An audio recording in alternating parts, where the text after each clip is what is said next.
I got to change that transition. It's only appropriate for Night's Black Agents. Because it's like this blood splatter reveal of our logo. And I mean, I guess blood splatter applies to most of our games, but... Okay, so EDM concert is over, and we are now live here on the internet with Myth Brigade for the second time in recent memory, which is really good. Yeah, so I don't even know what to say. We're here to play role-playing games. That's what we do. That hasn't changed. My dog is... Well, he was back there. He's there. Is he? Oh, no, he's down there. Okay, you can't see him in the frame. Yeah, you can't see him in Twitch. So if you hear fart sounds, promise it's not me. It's the dog. He's now 70 pounds worth of 5-month-old puppy. So, Eric, let's get an update on you. What have you been up to during this period of time? How have you been filling your moments in absence of an awesome Myth Brigade campaign to play? Well, I have children who constantly need assistance and are pulling on my time, but I am also building a new hardscape for my aquarium. So a what? What the hardscape? Fuck? What the fuck is that? It's basically a glorified name for rocks and sticks. Okay, so are you going out in the yard and picking up rocks and sticks? What are you doing? Are you buying? No, because my yard has pesticides and stuff in it, like most yards, and fertilizers and, things like that don't play well with aquarium fish. Oh, yeah. So, So I bought some, and I've got a large piece of Mopani driftwood sitting in a smaller tank in the garage. Is that like from now. Wait. Mopani driftwood, is that from an elven forest? What the hell is that? It's from Africa. Okay, cool. It's popular in the aquarium space. So you bought it. You didn't go get it yourself. Yes, I bought it. Okay. from the local pet store. All right. What the hell did they get? I think they sent someone on a quest. Maybe? I have no idea, but if you get it from the pet stores, it's sandblasted, all the bark's removed, it's cleaned, all that kind of stuff. But you still have to soak it to get it waterlogged so it doesn't float when you put it in the aquarium, and and you want to scrub it and put some boiling water on it to make sure there's no hitchhikers, fungus, stuff like that.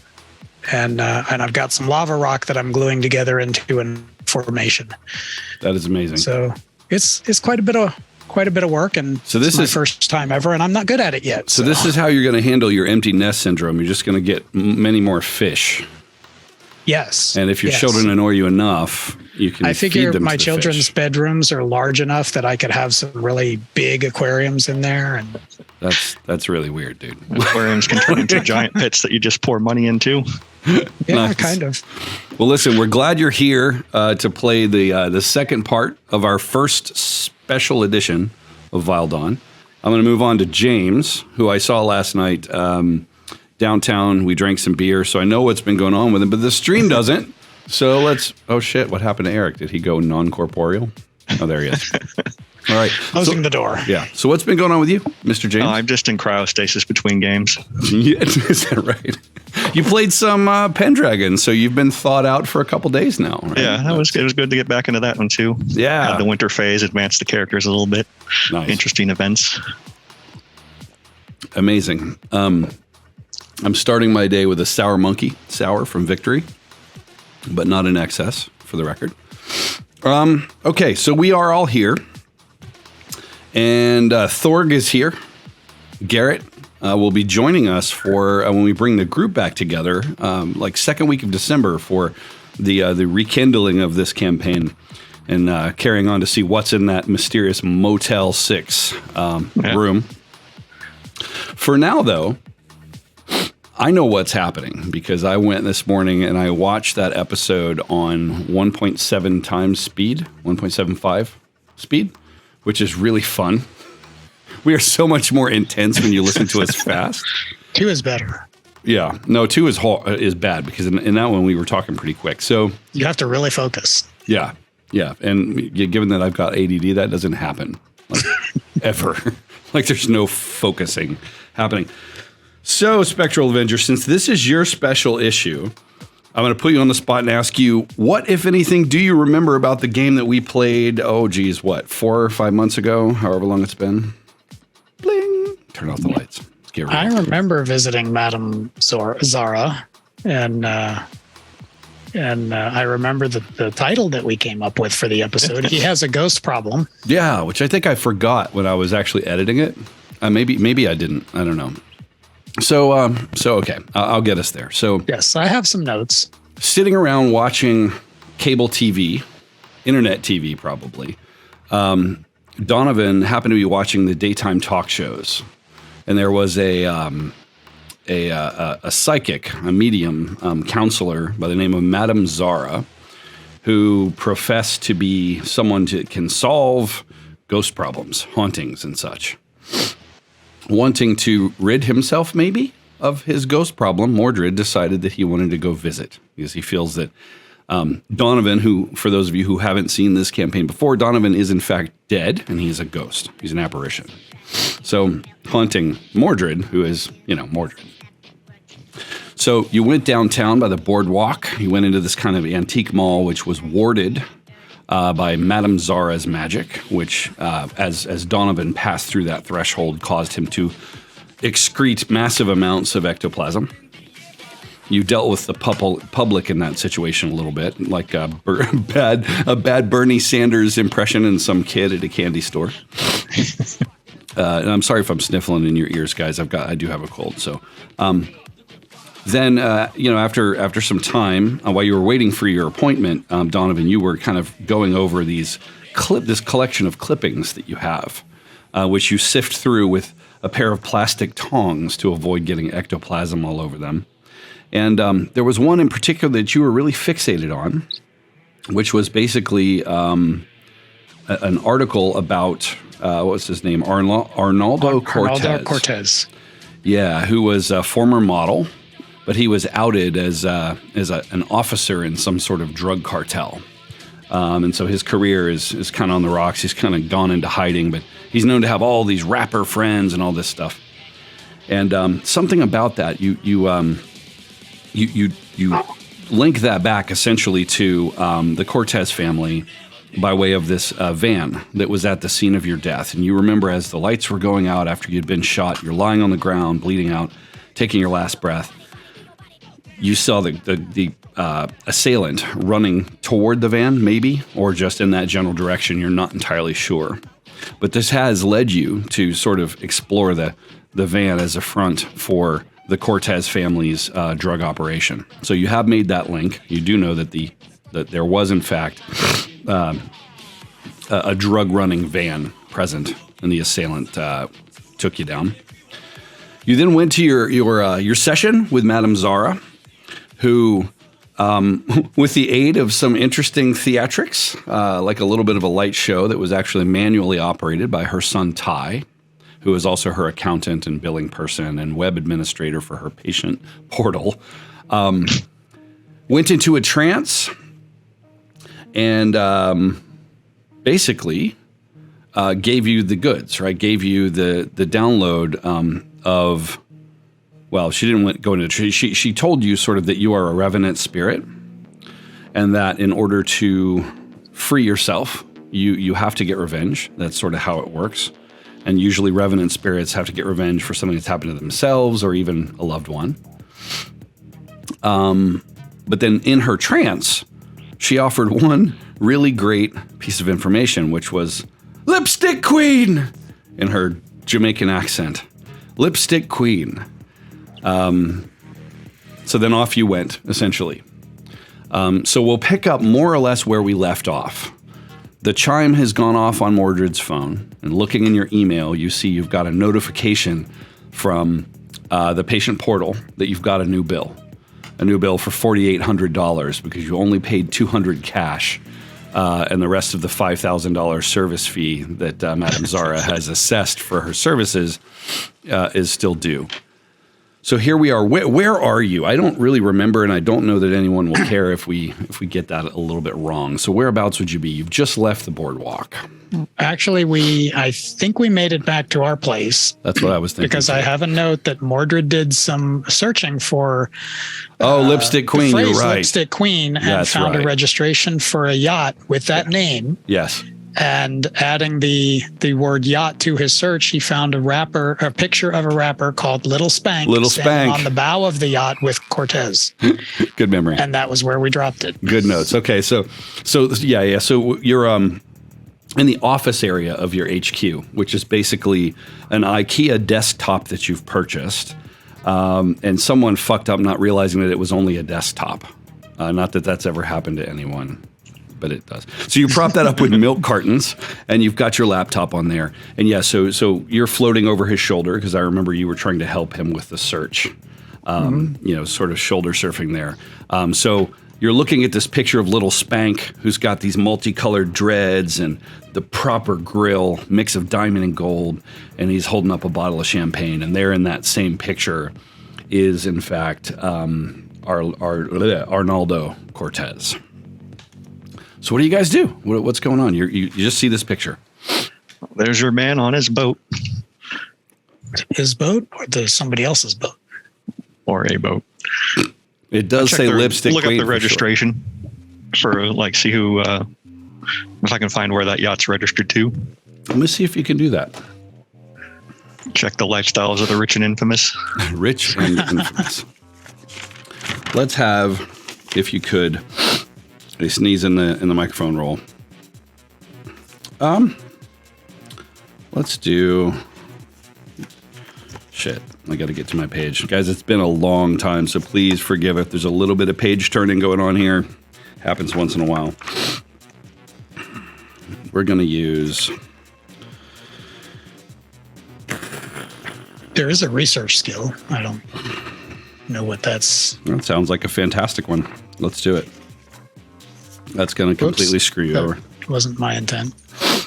I mean, it is sensible, though, right? Yep. Same thing. Both of us got a 5 on the wild die. Yeah, so I would assume. Okay.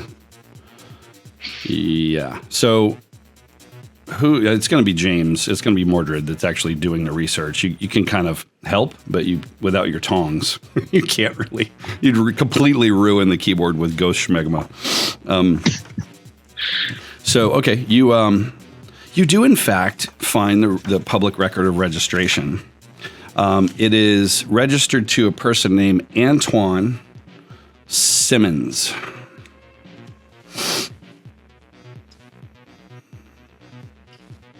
Somebody give me a smarts check. I'm going to say Spectral Avenger, not Mordred.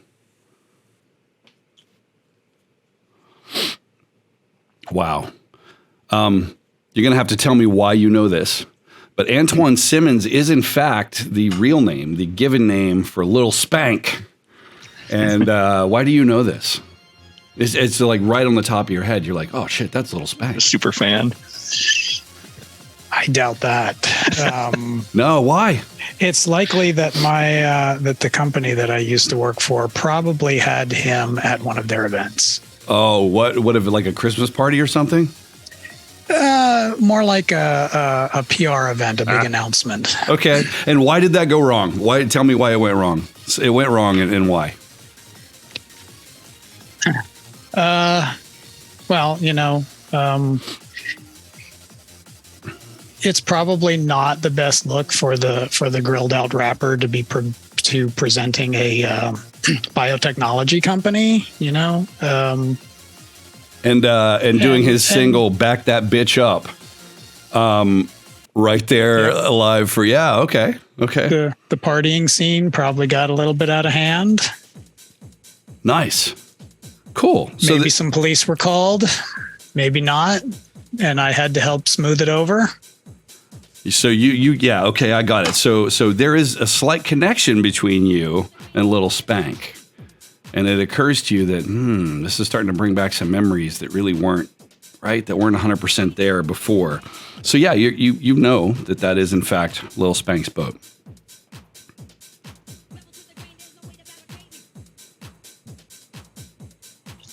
Is that photo of Little Spank and Arnaldo recent? Like, is that from a news article like last week or the other day? No. It's been because you'll remember that Arnaldo was sort of outed as a drug dealer, and as such has sort of gone into hiding. You're not sure where he might be. But yeah. Probably, let's say, a year and a half ago. Yeah. But give me a notice check real quick as you're looking at that picture. Why did I have both of us? One of us? Either one's fine. Wow. So, I'm going to say, Donovan, you're local, right? You're a local boy. And so sure. you absolutely recognize the background of the Century Narrows, at the buildings along the North Bay kind of area, that sort of thing, in the background in this picture. So it was taken locally. It's entirely possible that the vessel is anchored here. And again, it's not a massive yacht. It's not quite, it's more like a sort of a fun little yacht. Like Little Yachty. Sorry. Who is that? I don't know. We'll see if that's check for articles on Mr. Spang and see if he's still in the area. Okay. Give me that research check. Thinking we might want to go check out the boat. She said it for a reason, and a year-old article doesn't seem to be enough reason. Well, that's why I'm looking for something more recent.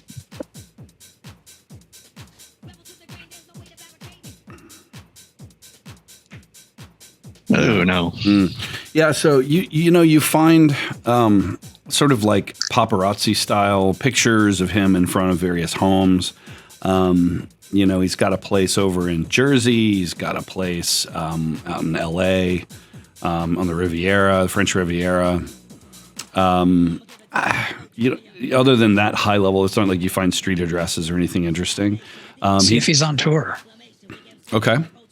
That's easy enough. So, he says that in your ear and you hop right over to littlespank.com. And that would probably go terribly wrong. Yeah. Yeah, exactly. Well, so Donovan's just like, maybe he's a secret fan because he's like, go over to littlespank.com. Yeah, I give a little look over my shoulder at him. So, immediately in the background, Back That Bitch Up starts to play. And it's got this picture of him like it's real zoomed in, and there's a sort of text superimposed over that. And he has, it doesn't look like he's on tour. The last mention was a tour in the winter, like a fall tour. And, sort of southern hemisphere kind of stuff going on there. And right now it says something about him being in the studio. New music coming soon. And if Donovan could get a look of excitement on his face, it probably is like, ooh, yeah, Lil Spank, my boy. Maybe we can figure out which studio he works with and where that's located.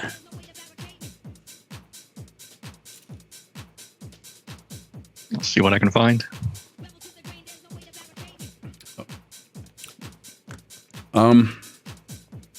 Give me that research.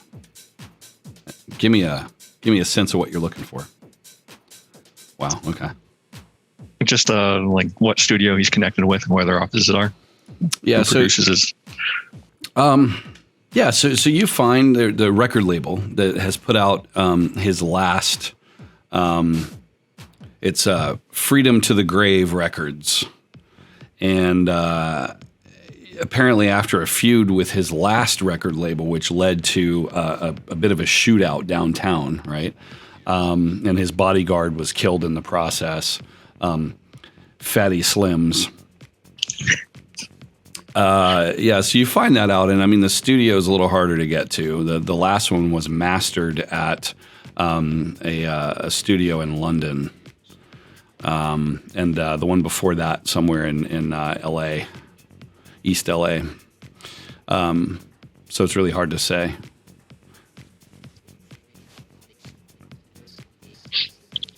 Any ideas? We could take a ride to the Narrows and just see if his ship is in port. I think that would work. Probably better than casting about aimlessly on the internet. Okay, is that what you guys do? Awesome. So print out a picture of his ship and print get out the binoculars and yeah. So you go try to find a printer to hook up, and you do that. We're gonna get like so shot by impersonating mumble rappers here and stuff, but yeah. So you hop on the motorcycle across town. It's still daytime, right? Because I think it was like 11 a.m. when you met. So I'm saying it's like getting toward sunset. As you ride over across town, traffic's kind of moderate. It was a weekday, I think, if I remember. So you're kind of dealing with traffic and all the frustrations of the mortal world. But you do. And yeah, so eventually you get to the marina. There's the sort of private marina area you would be familiar with. There's more the over by Riverside, near city center. There's a lot more industrial stuff. What's your goal as you kind of come riding up? There's a gated area with a guard gate there, which probably you would think someone with that level of fame and money would. Or just go to an area where we could see that spot or that place and then check it out. Okay. Not necessarily trying to get in right now. Okay. So you just determine if the boat's there or not. Yeah. Mm-hmm. Okay. So you scope it out. Tell me how you're driving. Are you kind of creeping by? Like what's your plan? Just a bit under the speed limit, just cruising around. Okay. Cool. So give me a notice check as you cruise past there. It's going to be I'm going to say at a -1.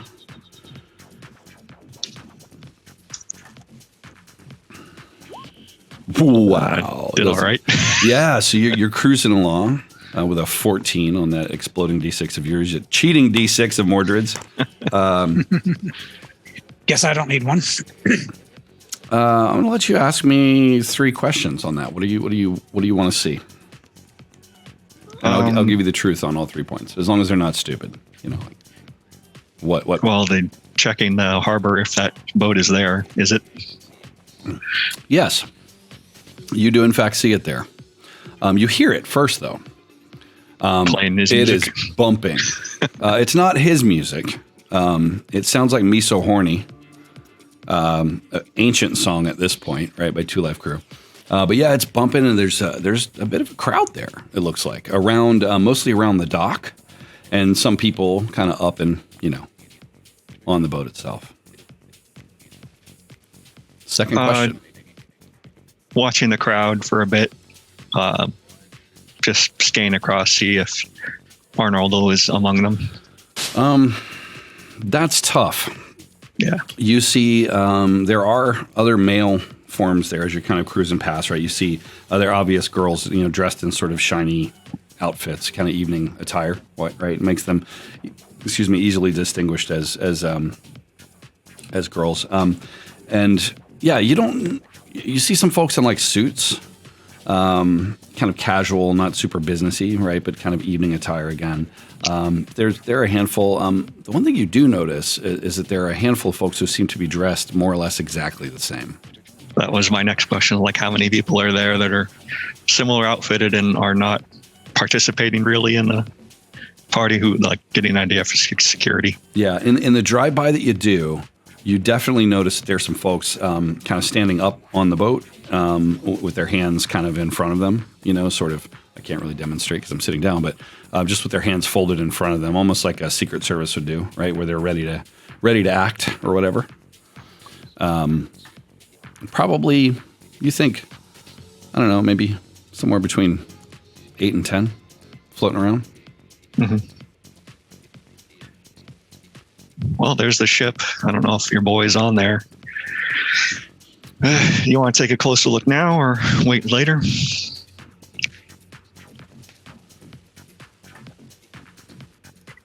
What time are we? Shortly around sunset, you said? Shortly after? Yeah, I'm going to say by the time you drive over there, it's right at sunset, right? So like, the harbor kind of, the bay is out in the east, so it's kind of, you're pulling up looking east. You got the sunset behind you, casting these really beautiful, pastel colors across the top of the sky as people kind of start to show up for this evening party. I imagine if we wait, we're going to be waiting a while. These sorts of things don't tend to end early. I'm not exactly pressed for time. Well, why don't we find a place to observe for a while? Maybe we can see if Cortez arrives or is already present. All right. Look for some place just to chill out and watch. Okay, you do. So, whereabouts? Because, at this distance, again, the people are fairly small. It's not like you're 10 feet away from the place that you can see details. You're kind of cruising past a security station. There's a good size open parking lot, and then there's a series of covered parking spaces, some of which are occupied by covered cars, right? Like, probably very nice cars that are covered for protection. Couple security guards at that gate, rent-a-cop types, white shirts, black pants. They are armed. But then there's, then there's sort of like a little bit of a grassy area with a couple of sort of picnic tables and that kind of stuff, and then it leads down to the actual docks. So all told, probably a couple 100 feet, maybe more, and then you've got the docks and the boats, right? So there's people look. So this is a proper marina with other boats. Absolutely, yeah. It's not his marina by any means. It's right. Just an exclusive one. Yeah. Maybe we could sneak onto one of the other boats, get a closer vantage point. Yeah, give that a shot.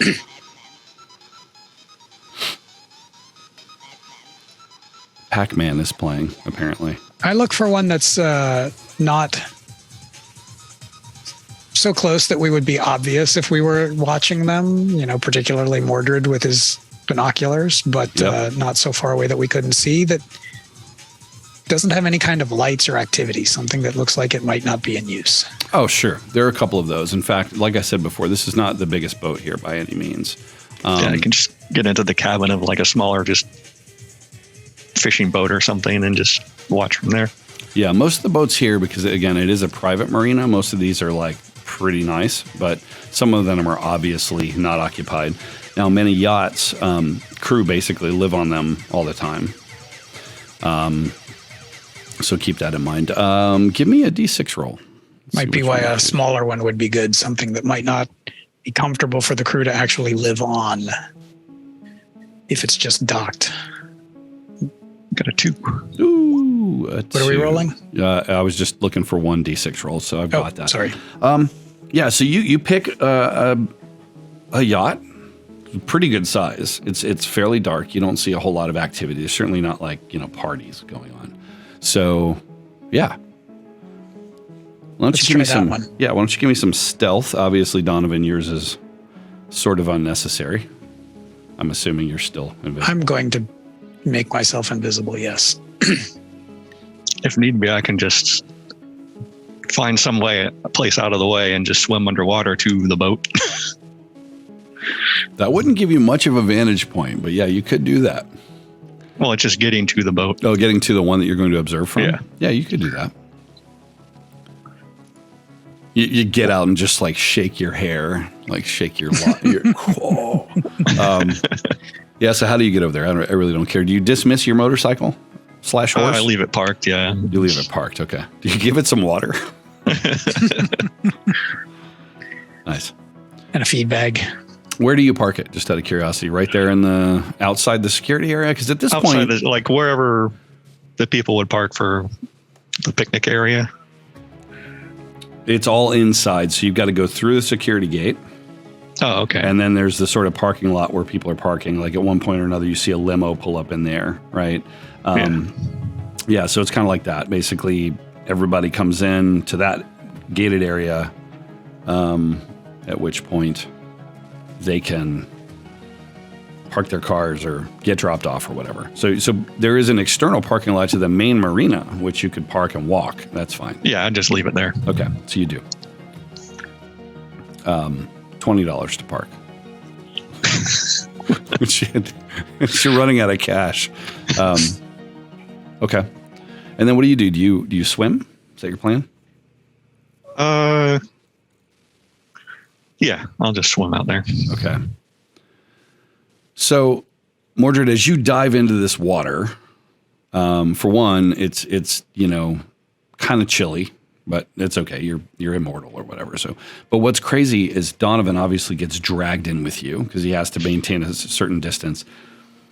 And Donovan, you with your ghostly vision under here, you've never been underwater as a ghost, and you can see like the shimmering life forms all around you.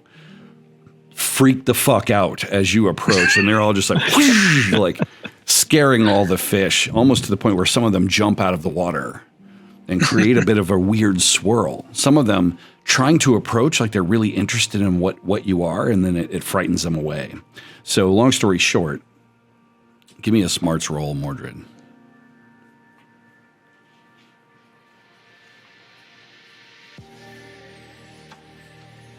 So you're telling me that I'm natural shark repellent?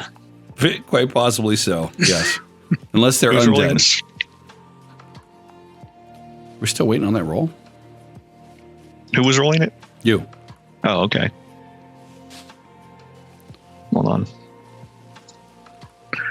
1 and a 4. But all right, Wild Eye saves your life there. Well, not really saves your life because it's just a realization that probably some of this might be visible above the water. It's not like Piranha, like the movie Piranha where the water's like roiling around or anything, but there's definitely movement and awkwardness around there. I'll try and just swim a little deeper just so it's... Yeah, so that's where you're going to make a stealth roll. Stealth roll, but give yourself a +1 bonus, please.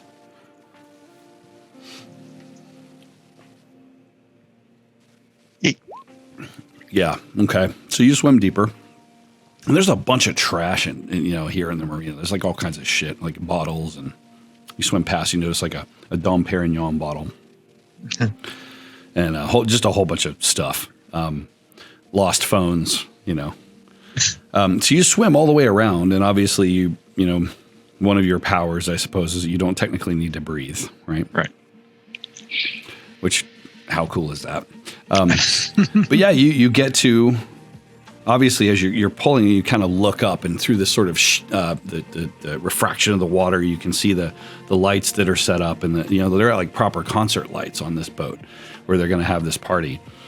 And it's dark enough now that those are really starting to become apparent, and you can't hear much. It's just sort of garbled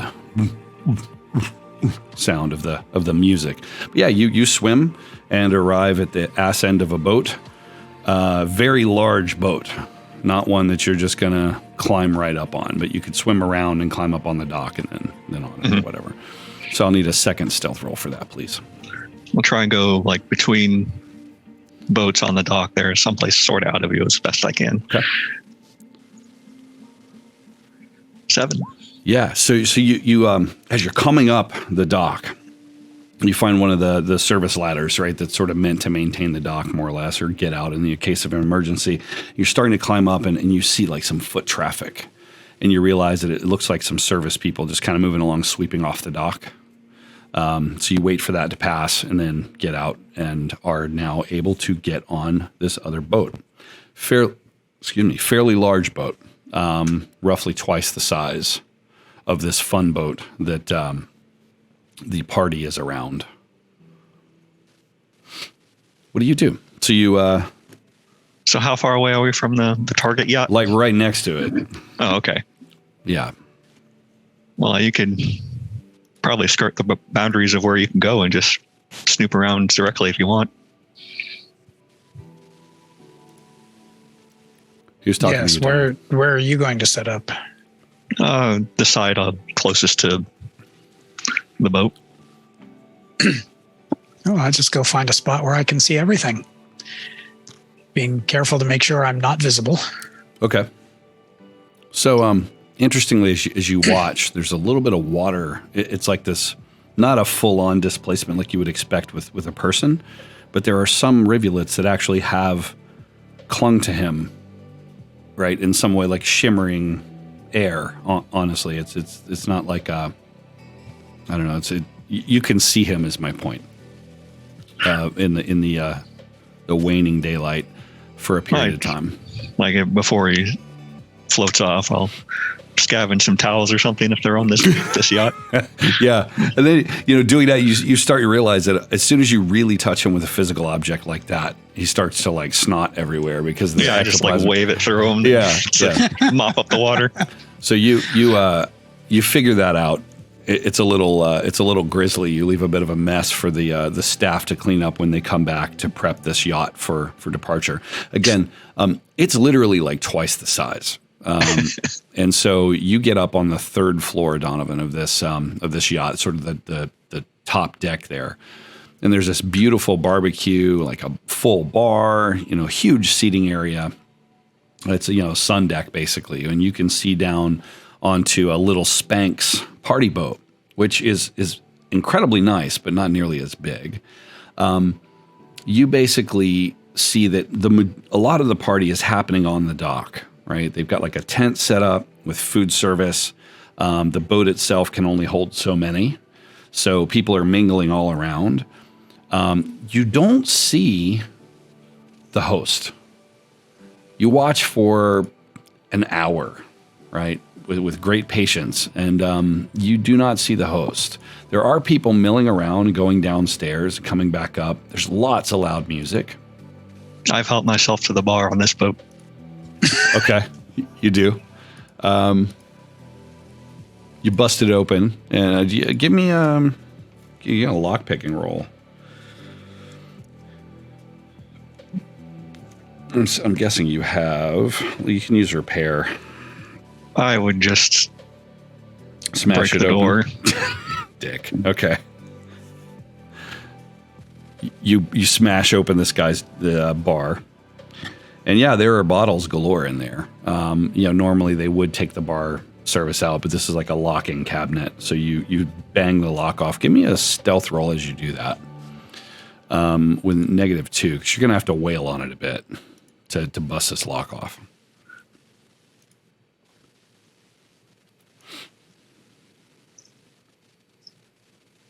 -2? Yeah. Ooh.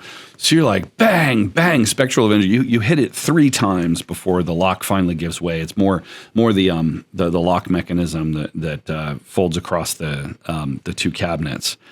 These cabinets are really beautiful polished wood, and you're just like, smash, smack. Spectral Avenger, you notice that a couple of the security guards on this boat look up. You're getting attention, he says. Well, actually, I'm going to say he doesn't. So you'd have to move over to him unless you want to shout. No, I would rush over to him and let him know he's gaining it. Okay. He's getting. Sorry, forgot we were separated. Yeah. So you feel this sort of rush of cold air up next to you, and then hear the whisper in your ear. Just as what are you drinking? Whiskey. Or nice. So you're going to do like a nice single malt? Yeah. All right. So it's like the Macallan 20 or something like that. It's the bottom shelf stuff for this boat. Yeah. So you bust it open, grab yourself a glass from the service. Did you bash open the service compartment as well? No. Yeah. If a glass is unavailable, the bottle will be fine. Fair. Oh, wow. Oh, how horrible. Okay, yeah. So you bust open the bottle and set about drinking. What do you do in the meanwhile as he's drinking his whiskey? After the warning, I check to see if the security guards are heading this way to check things out. No, they were on the boat, and so maybe are now tangentially aware that there's some people over here. Okay. But no, it wasn't happening on their boat. Sort of not their thing to worry about. Okay. So they might be alert to the presence of other people, but certainly not to a threat. Right. Yeah, that's right. What do you do? I haven't seen any sign of any kind of host for the party. Well, I'll watch from here. You can check out as much as you can over there. Yes. I'll get closer then, see what I can find out. Okay. So obviously, as you move along, you affect the area around you in the form of just a supernatural disturbance. So you still do have to make some stealth rolls. So tell me. And I do leave vague or frost. Well, I leave footprints. I leave ectoplasmic footprints. They're difficult to see, but if somebody is looking, they could spot them. Yes, or dancing barefoot or something like that. Just like. So what do you do exactly? So. Hang on. Get back to my object layer. Change maps for you. So I'm going to ask you to theater of the mind one aspect of this map, which you should be seeing in a second. And that is the crowd that is coming off and on the boat. So I have placed the people who are basically fixtures. So are you seeing that now, I'm guessing? Yep. Okay. Yes. So Mordred, obviously you're not over here, so there's not you can see top level what's going on, but as we get into the fog of war bit below, you won't be able to see that unless you're really over there. But so there are these guys who are security guards, it seems. They are in spots observing. They have earpieces, so they are obviously able to communicate among one another seamlessly. And they are not moving beyond the occasional moving out of the way to let people come or go. There are a trio of women on the top floor here who are just kind of hanging out, drinking. And give me a common knowledge roll, Donovan. Nice. So I won't ask how you know this, but they are all adult film stars. They are those sorts of folks, and they are just kind of hanging out, doing their thing. Might be why the party turned a little rambunctious at the... Maybe. You don't know. But some of the folk, and then there are men folk as well, coming and going, but none that are just kind of planted, hanging out, drinking. They're just kind of mingling and moving around. There are numerous of those, probably no fewer than 10 on the upper deck at any given time. So what do you do? So you're basically down here somewhere in the dark, right? And the bulk of the party is on the dock, like you said, right? Yep. There's a bunch of people on the dock, and after all this time, again, it's been going on for an hour. There's so much alcohol, like it is a ridiculous amount of alcohol and a ridiculous amount of drugs. And loud music and just everybody just, having a blast. What do you... So most parties in an open space tend to have a loosely defined boundary. Yep. So I want to start off outside that boundary, at the edge of that boundary, sort of listening to whatever chatter is going on, if there is any. Find some people that are conversing, see if I can pick anything up. But I'm thinking at some point, if I don't hear anything useful, I want to get close enough to one of these groups, preferably a more inebriated one, and just kind of toss out, does anyone know when our host arrives? Just see if they answer without really giving any thought to it. Okay. Fair enough. So you're kind of mingling That's along. my plan. there's conversations going on about a lot of different stuff. Most of them surface level, recent events, recent movies, a lot of BS talk about various people. You do notice that the two girls who are seated at the back bench there, they're not really interacting with anyone. And the thing that really jumps out at you is just how disconnected from the conversation they are. We'll get back to that. You ask your question, and you are basically here, sort of on this deck area, and you're surrounded by people pressed in with their drinks and stuff. So how are you trying to avoid them making contact with you? I am. Okay. I'm trying to stick to the edges of the crowd as much as possible so that if somebody wanders in my direction, I have an avenue to step back immediately without bumping into somebody else. Right on. Give me that. We'll use stealth for that to make sure that you are not, keeping yourself off of people, because people would definitely realize there was something wrong if they stepped into you. Yes. Okay, you do. So interestingly, the movement has pressed you to actually step up between those two girls and up onto this sort of back. There's like a cup holder and stuff there, and you're kind of perched there because that's kind of where the movement took you, organically moving with the crowd. So you say this. Give me, James, a perception roll at D4, I think. Notice? Yes, that's what I meant. Sorry. What was the mod? Just roll a D4. Okay. Yeah. No wild die because these are extras. So okay, fail. 3. Okay, good. So no one notices the fact that you're non-core. So you say, how do you say that exactly? Exactly like I said it. Does anyone know when our host arrives?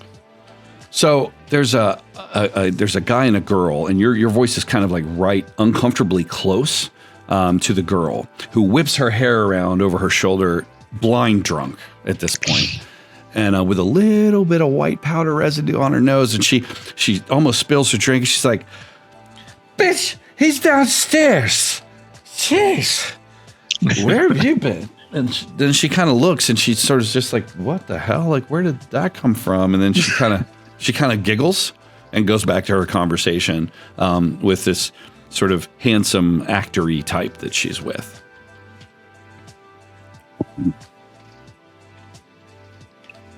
Is there an obvious way to get downstairs?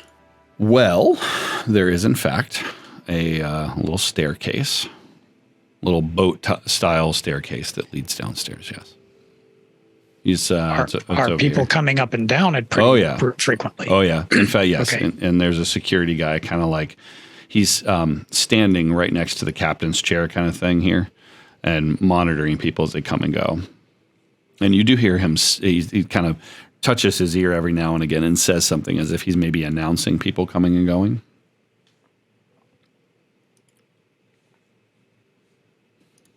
What do you do? Is there a way that I could get downstairs by walking through something and not taking the stairs? That is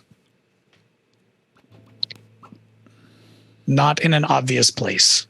In other words, if I'm going to leave some slime on the wall, I don't want people all of a sudden going, "Ooh, what's that?" I'm going to say sure. So you could go to the back of the boat back here. Okay. It's hard to say though, honestly, Eric, if someone would notice. I mean, if somebody wanders past it. Yeah, like they're going to get a perception check because it's movement, it's slobber, running down the surface, it's that kind of stuff. Right. But it's not like, I don't think it. And maybe there's a little glow or something that, but yeah, there's probably a way. It would be a stealth roll for you. Okay. Just basically looking for the lowest probability of being noticed. Yeah. I know there's not 0. All right, I'm going to try that. Okay. So where are you going to go in? Toward the back? If the back seems like my best option, then yes, I will try that. So yeah, in the back, there's actually, in the lower level in particular, there's a boat, like a little cruiser type thing. It can be used like a little raft, basically. So you could probably get into that little garage area if you wanted to. That sounds like a good plan. Okay. So let me unfog some fog.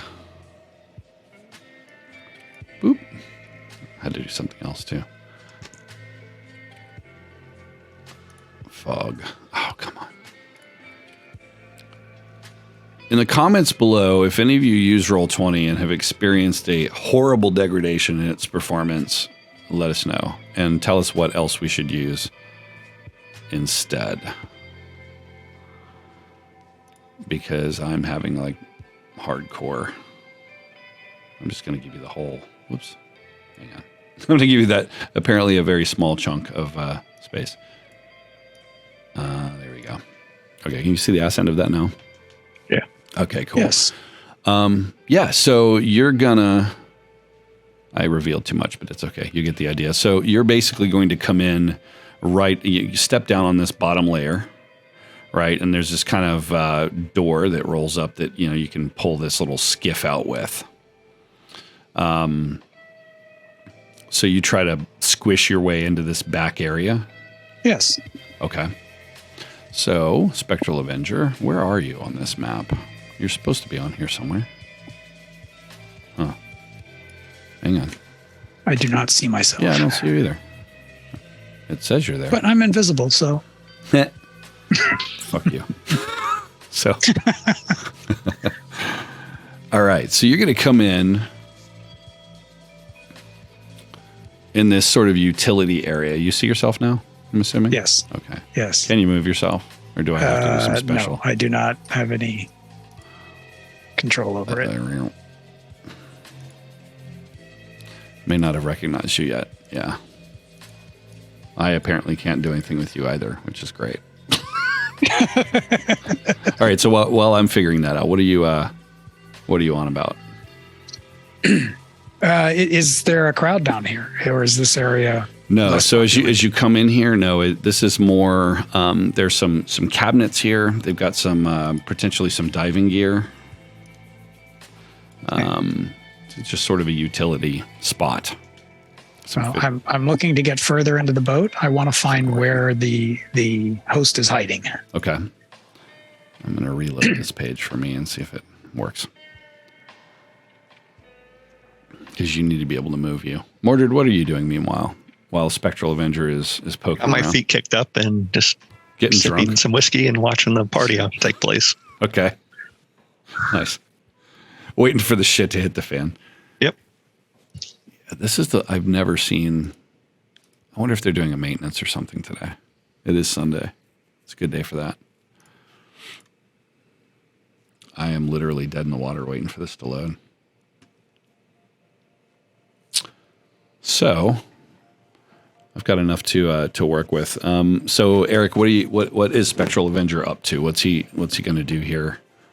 The tail end of the boat, this sort of outdoor cabinet area you've come into. It's like you could cut up fish down here. You could do a variety of other things.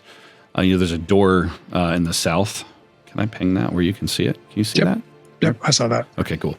So there's a door there that leads you in probably further, which I won't be able to do much in the way of revealing because I don't have my GM view up. Okay, there it's starting to load now. Yay. I'll go through the door. Okay. You're just going to kind of come through the door? For now, I Okay. don't want to make it seems to me like opening the door would be more obvious. Yes. Probably so. Okay. Give me that stealth roll, please. Okay, it's loaded for me. Sorry, guys. I'm catching up there. That took a long time. Wow. Wild Die does you a big favor there. So as you come through, you see this guy. So you kind of... Can you move yourself now? Or no? No. No. Okay, hang on. Represents. I get a rectangle when I try to drag. Of course it does. Spectral Avenger. Save. Okay, you should be able Oh, to. now I can. Cool. Okay. There we go. All right, so you come through. The guy kind of shifts, and you notice he's sort of he's facing this away. Oops, I don't want to move you. Hello. Shit, sorry. The layers are messing me up. So he's facing away from you, basically. He's kind of facing that away. Okay. So, and he kind of shivers a little bit and takes a step forward, and he almost seems to be just like, and a little bit of vapor comes out of his mouth as he breathes out, as you kind of shift through the wall, leaving obviously a good amount of ectoplasm behind. There's built-ins here, some general storage. Looks like some closet type area. So give me a notice check.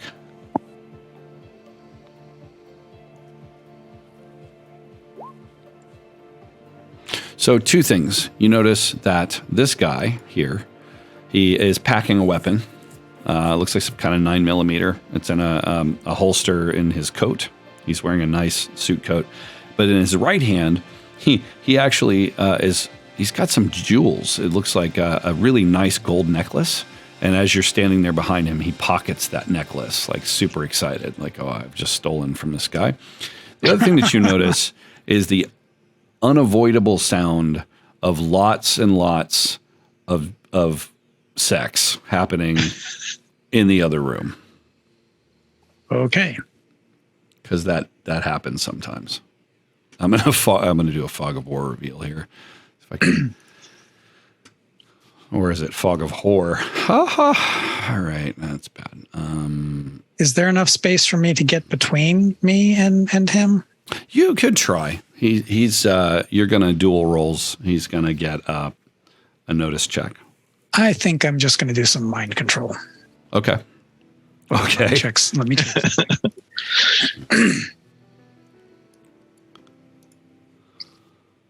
Yes, I'm going to do some mind control. Okay. Do it. It's been a while. I'm checking. Okay, so that requires a contested smarts roll. Okay, so he's going to make a smarts check. He's going to roll 1d6. And he's going to critically fail. He is so... Why, James, why does he critically fail, do you think? Why is he not even have his basic presence of mind about him? Why did he... The mind control here? Yeah. Oh, geez. Like, he's really superstitious and, like, wants to make contact with the other world and just fully embraces it. Oh, so he hears this voice in his head. What do you say to him, Spectral Avenger? Something doesn't sound right in the next room. You really should check it out. He looks at... He's... Dios mío! Oh, and he crosses himself and he looks down at this chain that he was about to steal, and he flings it back in the drawer in the closet, and then straightens his coat out and he steps out. What happens as he steps out is he kind of steps out and turns, sort of looks over toward the bed and looks around. The sounds continue. And you hear, yo, man, what the fuck you want? Oh, he's all like out of breath and whatnot. Obviously, he's one of the people that's engaging in the adult activities, among others, like, shall we say, several. And he's like, I just want to make sure everything was okay. You okay? Of course I'm okay, man. Get the fuck out of here. And he's like, but, well, oh yeah. Man, do you want to get shot? To the bed. And you hear, step closer to the bed just to be sure. 3 bullets ring out. And you basically see him kind of dives back straight through you, because you're right there. He reacts to bullets flying toward him. Not necessarily aimed right at him. Opportunity to get somewhere further out of the way. Yeah, you hear glass shatter. You hear poof as the bullet hits the pillow and the couch, and fluff flies everywhere. As he basically, this person apparently grabbed a 9mm from off the side table, and of course there's some shrieking. And what are you doing? There's a sort of argument where the people he's engaging with are like, man, put that shit down. What are you doing? What do you do, Toxic Avenger? You move through? Toxic Avenger. Yes. Toxic, sorry. I move Spectral. through. It's easy to make that mistake. Find a space out of the way. Okay. But yes, since he's already running through me, I just take the opportunity to get past him. Okay. So what you see is this guy with... I'm gonna this situation borrow some people. Yeah, these are just nondescript people. Not to mean that, obviously not trying to get canceled and suggest at all, females are this way. And then there is, I'm gonna borrow a couple of these guys as well because they are his crew. Let's all remember this is not supposed to be a PG game. So for so this guy's basically kind of this standing. This is a party of another sort. Yes, exactly. This guy's sort of standing down here, saying, kind of like, "Yo, put that down" or whatever as you move through. And he puts the gun down. There are Coke mirrors all over the place. There are a litter of bottles all over the place as this scene is unfolding. There is another young fellow, handsome lad in the shower with another young lady kind of thing going on. So this is essentially, that kind of thing. So Spectral Avenger, what do you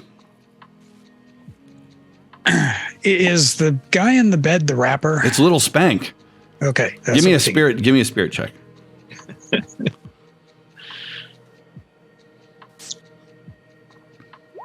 Yeah. So you really you miss an entire turn of action because you just are trying to figure out how could I become corporeal and get him to give me his autograph because he's just so cool. Like he's got tattoos and he's got all these jewels and he is packing a 9mm. He's having a fantastic time with all these people. Shooting holes in his own yacht. So at this point, though, the situation is turning awkward, right? And so you've got people kind of dispersing in this round because no one likes to have a gun out. And Little Spank is here with Alana, who is known to be his companion. And basically he is arguing with her about how he ruins everything every time he picks up that effing gun kind of thing. And so things are starting to get less egregious. No Cortez. Not in here, no. Not that you see. No. I'm going to hang out for a moment out of the way and wait to see if the room clears a bit. Okay. It does. Absolutely does. So it gets to the point where all of these fine folks have clothed themselves and are just like, they're trying not to escalate the issue. They're all completely inebriated and doing those sorts of things, but they do eventually go about their business within, I would say, about 5 minutes. And you hear some kind of noise out in the hallway where it's like, yeah, screw this. We're out of here. We're leaving. This is ridiculous sort of thing. Whatever. And you hear some voices out in the hallway kind of discussing that. These two remain having an argument. She sort of steps over here. At one point or another, she throws her glass and breaks it just beneath the TV. He's sitting on the edge of the bed with his head in his hands, just kind of like, girl, I'm sorry. I didn't mean it. I'm so sorry. I just, he comes in and he interrupts a beautiful time. I love you. You don't love me. You just love drugs. Whatever kind of thing. So they're having like a proper spat. Like this is the kind of thing that would seriously make the tabloids. This guy is standing here, peeking in and watching. What do you do? I'm going to try some mind control on the rapper. Oh, God. Okay. All right. Go ahead and give me that roll. And James, this is going to be exploding roll, so I'm looking for a D8 because he is known to be a bit bullheaded, strong-willed guy.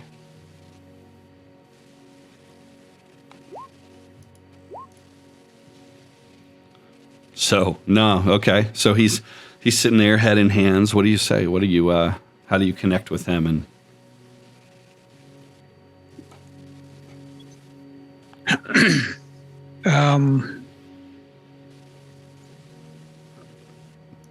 you say in his ear. Somehow this is Arnaldo Cortez's fault. You need to unburden yourself about your relationship with him. Give me a smarts check, James, at D6. Exploding? Yeah. Because he is not an extra. 9.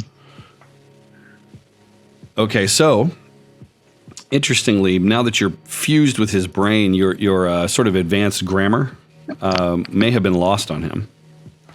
But he follows. And he's like, yeah, man, the fucking Arnaldo always come up in here and cause trouble, man. Shit.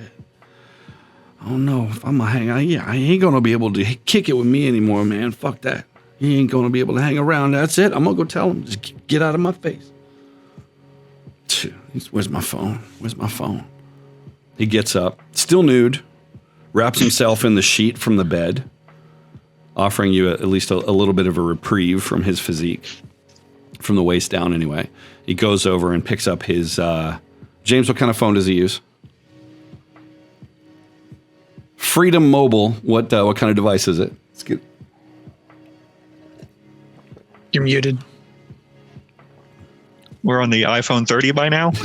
Nice. Yeah, there it is. It's the Apple iPhone 30 on Freedom Mobile. Yeah, he picks it up and starts texting. So he's now standing over here. And his girlfriend, let me move her, is now in the bathroom doing something or other with the door shut. And so he's over here. Oh, he's near me. Yeah, he's close enough. But I want to see what number he's texting. So I can get close enough to do that. Yeah, so it doesn't show a number. It just shows initials.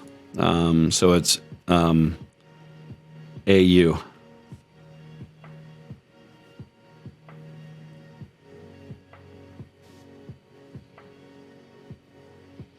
All right.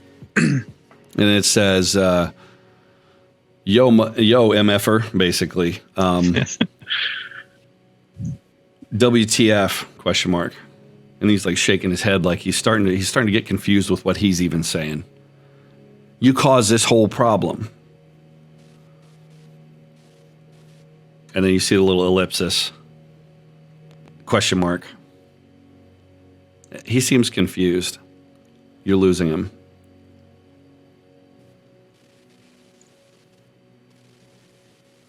You need him out of your life. Give me that roll, please. And he gets a smarts check to oppose? Yep.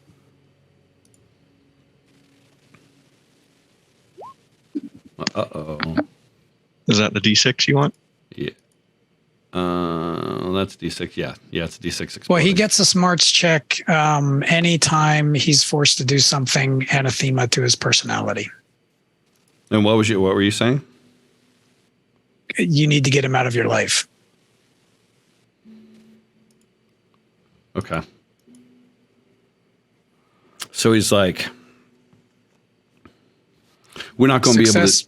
Success means he resists for the round and performs no action, and a raise allows him to break free entirely. Okay. And he succeeded.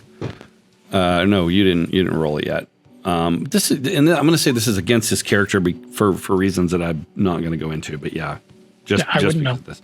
So, James, give me that D6 exploding. You got a 5. Got a 5. All right. So he succeeds. So he's still confused. He starts typing and it's like, I'm not going to be able to do. And he's like, shit, man, I'm wigging out. What the fuck? Must that be some bad stuff? He puts his phone down. Man, I don't know if I can. Shit, man. I got to stop this shit. And he kind of walks over here. And he sees him peeking in. Yo, what the fuck are you doing now, man? I told you to get out. He screams at him. And he's like, all right, man. All right, I got you, Spank. I got you. And he steps out and leaves. So the poor little Spank is now left in this room by himself. Does he still have his phone?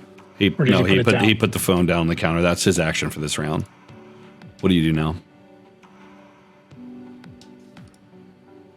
I wait for a moment, see what he does. Okay. He like flops down on the couch, and kind of letting the sheet fall, and you're like, "Whoa, good for you!" And he he sort of sits down, and he's just like, "Shit," like thinking things over. And that same round kind of gets up and goes over here, grabs a pack of cigarettes, and lights one up. You realize all of a sudden it is not, plain cigarettes. It's like Snoop Dogg cigarettes. You should get dressed and go tend to your guests. You say that out loud? No, it's in his head. Okay. I'm pushing him. Okay. Give me that roll. That's actually, no, I'm sorry. So if you succeed, he doesn't get to oppose, right?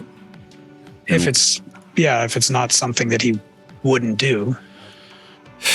He blows out a big cloud of this smoke, and he's like, "Shit, man, I'm gonna go get drunk," he says. "Yeah," and he kind of gets his swagger back and struts around the bed. He looks at himself in this whole mirrored wall over here, and he's just checking his physique out and kind of like pumping his muscles, his pecs. But yeah, he does get dressed. I did not need to see that. He leans up against the door with his face like right up against the door, and he's like, Yo, baby, I'm gonna go upstairs, okay? I swear I'm sorry. Dude, I'm gonna leave the gun down here, okay? So I won't even be strapped. I'm not gonna cause no problems. I'm so sorry, baby. I love you." She's like, "Fuck you." Like she's been crying or maybe, snorting cocaine. You don't know which. He does. He goes upstairs. What do you do? Okay. Let me check something real quick.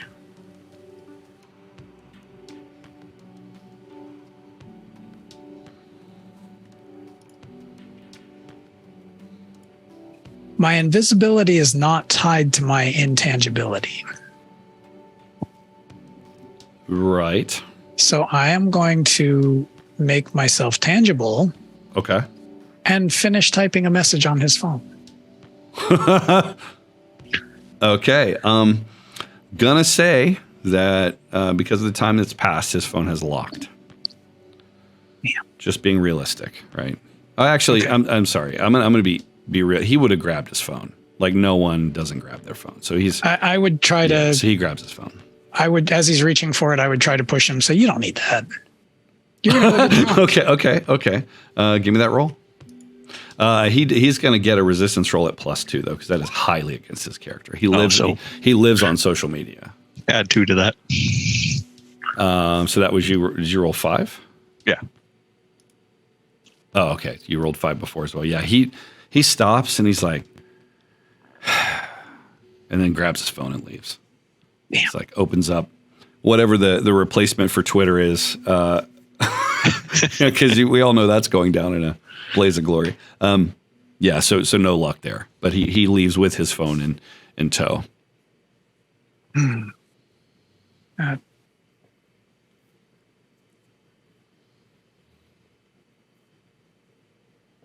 What do you do?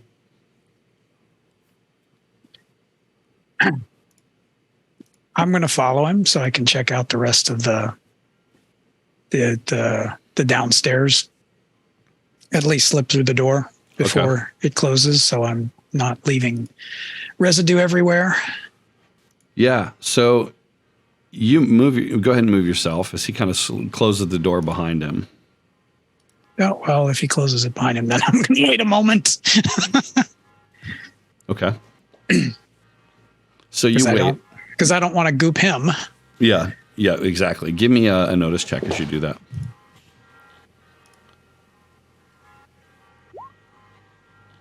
Oh, wow. So you're there, and you can hear the doors are thin, and you're close enough. You can hear kind of reverberating against the door as a man with a bit of a Latin accent, kind of maybe like a Brazilian or something like that. And he's like, what was this text about, man? And yo, man, I'm fucked up. I got to get some air, man. I'm going upstairs. Yeah. All right, here, take these. They even you out. Yo, I don't know if I need any more of your shit, man. I don't know. Take them. Take them. And he's like, yo, Oh, all right. Yeah. Okay. And you hear a crinkling of a plastic bag, little baggie, and then it goes quiet. There's some movement. You hear 2 girls laughing. What do you do? I'm going to make my way through the door after about 30 seconds after that. So about 30 seconds later, give me a stealth check. And give me a D8, please, Mordred. Exploding. Oh, that wasn't good. 6. Okay. So as you come through the door, there's this guy just immediately stands from a couch. You don't even have time to realize who it is. Let me get back to my other layer here. Before he is up and at it, looking at the door. What do you do? Is there enough space that I could get past him? Maybe. You'd need a dexterity check. You may wind up going through him. Then there's that thing, which we'll get to in a minute as well. I think I'll step back by the door, not in it. I just want to make sure there's enough distance between me and him that if he starts coming that way, I can back through it again. Okay. So you basically, you step back right up against the door because he's coming over to the door. Let me come back over to my objects and tokens here. So he literally is like, oh shit, hang on a second. Give me a dexterity check. Agility. Rather. Boop. That's not good. He's like, can you? I can redo that. No, you can't, because turns out when you do snake eyes, you can't re-roll it even with a Benny. Oh, that stinks. Yeah, and it's a critical failure. So James, help me out here. What happens? And don't go easy on him because it's a critical So what was he trying to do here? So he would. You don't know. So for your perspective, he was trying to get past this guy. He was trying to avoid contact with the guy. Avoid contact with him. And this guy's like just full-on Slimer from Ghostbusters that just happened here. So yeah, the guy reaches into you because he's reaching over to the door to see what the hell's on it. He's like, yo, what the hell? And he leans forward to a point where his face goes in about where your chin is, right? So he's like, what? And it's like dripping off of him. He's like, yo, what the? As soon as possible, I'm going to back through the door. Okay, so you back through the door. Give me a quick, super quick notice check as you're doing that. See if you catch the conversation that occurs as you move through. Okay. Yeah. So you hear a magnetic anomaly is occurring near you. Step back, sir. You may be in danger. Yo, what the fuck? Danger! Danger! Look at this! And there's some movement. What do you do? I think I'm going to retreat back the way I came in. Okay. So you retreat. Ultimately, all the way back to here, depending on where this other guy is. Yeah. So this other guy is nowhere to be seen at this point. You think he's probably thought better of hanging out around here and maybe getting shot at some more from his drunken boss. So yeah, you easily return to the other boat. Mordred, how much scotch have you consumed at this time? Are you just connoisseuring or what? Yeah. Okay. Okay. If I heard the gunshots from inside, I would have paid more attention to what was going on, but wouldn't have come over unless I heard something from Donham directly. Yeah. Okay. Is there enough, or was there enough time to determine whether or not I knew the guy that was coming toward me? I'm going to say yeah. I mean, I think you've seen his face on cologne ads. I think you've seen his face on magazines. He's absolutely, yeah, I think so. And was it Cortez? Yes. Okay.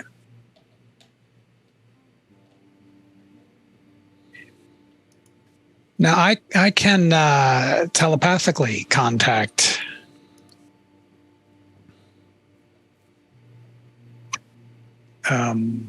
Mordred. Mordred. I'm trying to remember if he can communicate back. I don't. Yeah, I don't think remember it being. I don't think it was two-way. It doesn't. I think it was one way. Yeah. Yeah, it doesn't make I sense think it was for it to one be. way. Yep. So I'm going to at least project to him as I'm retreating. Let him know that Cortez is on the boat. Okay. I'm on my way back. Do you have to manifest that in some way or check that in some way, or is it just automatic? No, it's a free action. Has a range of a mile. Oh, wow. Okay. And can contact as many minds at once as the smarts die. Okay. And I do have more than one. Or more than zero. Yeah. So you're sitting there and you've just taken a nice sip of this gorgeous single malt, and you hear this reverberating. It's almost hard to pick out the words the way the telepathy works unless you're really tuned to it. So you pick it out. Obviously, it says Cortez is on the boat and he's on his way back. What do you do? Well, I perk up, pay more attention. Okay. So you return and are reunited. Ogre has stopped in. Happy Sunday, Ogre. It's been too long. Sorry. But we are, in fact, back and getting things scaled up again. So, and I haven't forgotten about you. So Ogre has given me some really great stuff for Savage Worlds that he's been working on. And hopefully at some point soon we might actually be sharing in the form of a stream. Yeah. So anyway, so you're reunited. I'm going to take like 30 seconds and refill my Sunday morning grog. If you guys want to do the same, we'll just like literally 30 seconds, no more. Does that work? I'm good. Yes. Yeah. I will go get some water. All right. We'll be back in a couple seconds, guys. I said 30 seconds. I meant long enough to pee, right? So.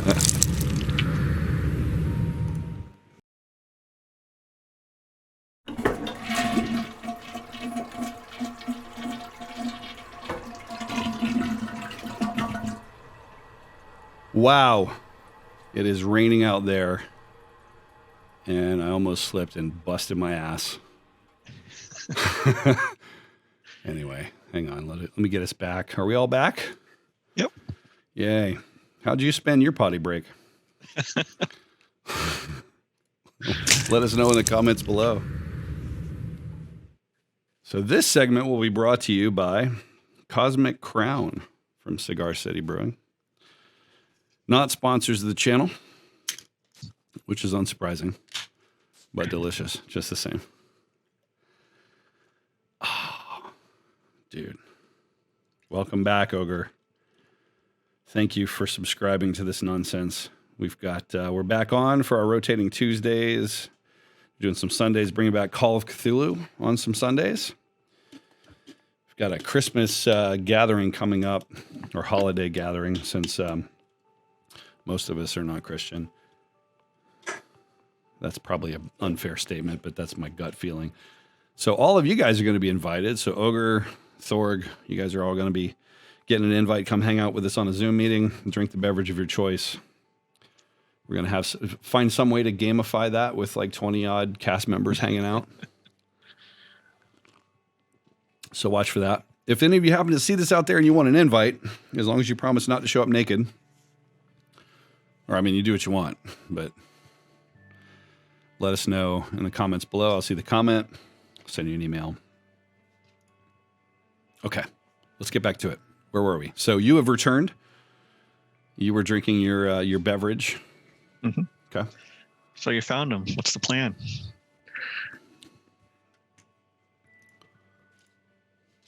I think you're muted. he's just hovering there like. I don't know. He's there in the lower deck, but there's a large crowd of people between him and us. I mean, I'm pretty sure you're more than capable of just killing him. Is that what we came here to do?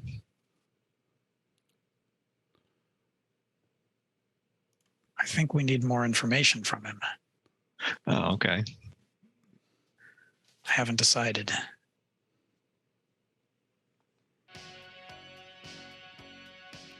We'll go with 2.5 hours of my John. My gut feeling is I want to kill him, but I want to know why. I don't know if he's the person ultimately responsible or if he's just a trigger man. Can your mind tricks just pull that out of him? Give me a smarts check, Donovan. What the hell is he doing? Hi, buddy. I just can see the top of Archer's head in the frame now. Why can't I see that? Oh, never mind. Sorry. Yeah, okay. So, probably not the trigger guy. You know? But is he the top of his organization, or it's okay. So from the articles that you read, you know that he's a member of the drug cartel. Yeah. So he was highly connected, right? Not the kingpin by any means. He was a male model, highly successful at that. Wrapped up with it, probably a relative, right? Because that's the family namesake, is the Cortez cartel. Say that 10 times fast. Right. So he could have easily made the decision himself and then chosen to carry it out himself. But it also could be a decision from higher up. Yeah. Yeah, that's what I'm concerned about. And these spots in your memory too, Donovan, are such that you don't get why. It's hard to get to the why of it all, right? Exactly. So, yeah. And that's why I want to know. I want to know what the why is. Like, for all you know, you might have deserved it. Ooh. That's possible. Ooh, yeah. Maybe you don't know. Slept with his wife. Maybe. I doubt it. I mean, yeah. Give me milk. You know. Had the whole fiance thing going on. Yeah. So, yeah, the thing that resonates with you, though, is that it's unlikely that this dude's going to be driving around in a florist's van with a ski mask on, killing someone in front of an occult bookstore and antiquities joint. That doesn't add up. Right. I'll give you that. You could have a twist or a turn that makes it add up, but you don't know.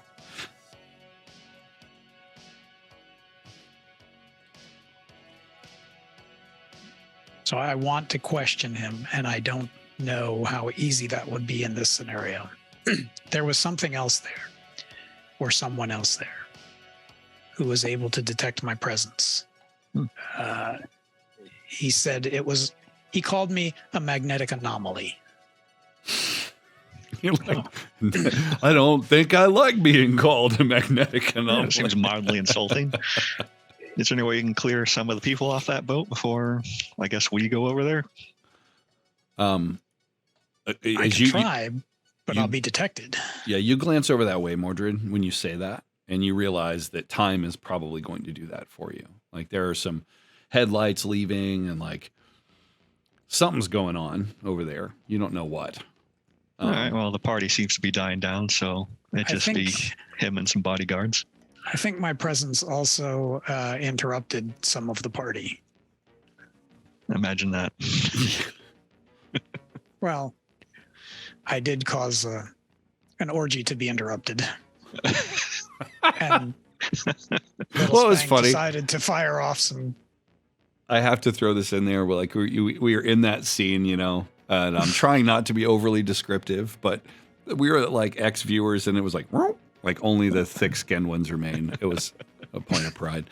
Yeah, you did interrupt an orgy, and probably that's some of these people are leaving. So that trail of stuff you leave behind will just blend right in. Well said. So what do? Do you wait? Wow. You head over? If the crowd's already thinning out on its own, let's give it a little time. Okay. So you wait. How long? Just get an indeterminate amount of time until they're all gone, because they do eventually leave. Yeah.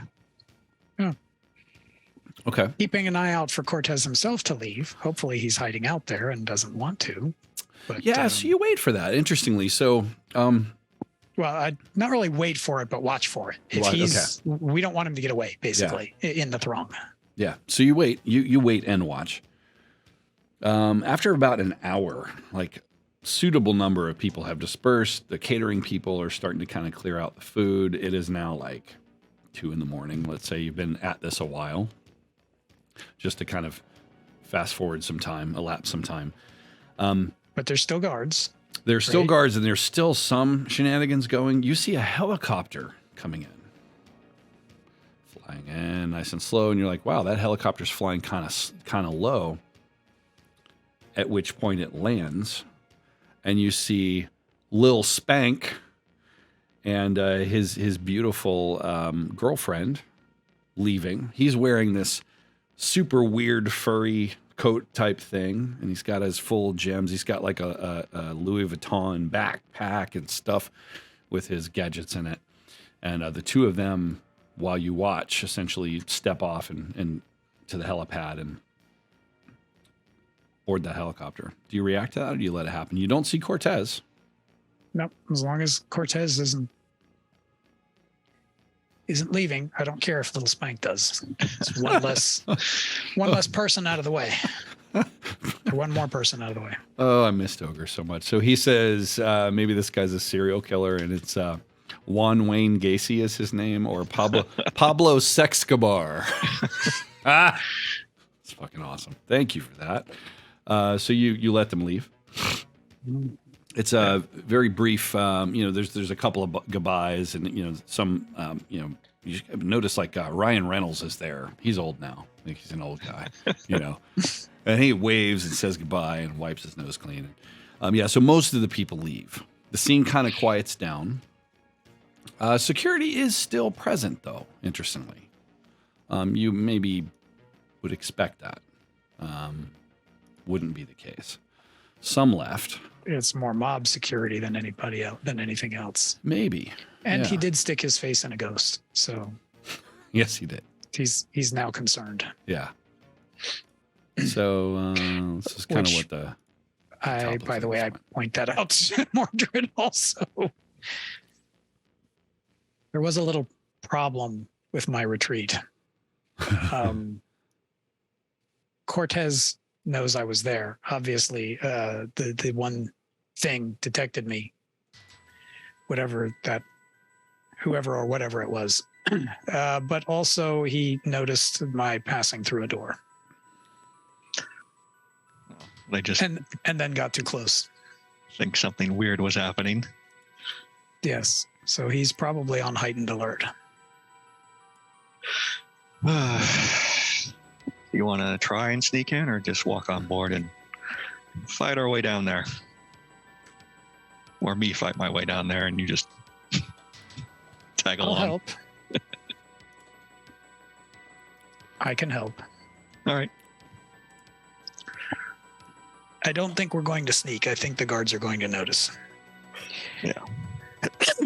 There is a back door, sort of. There's a skiff in the back that we could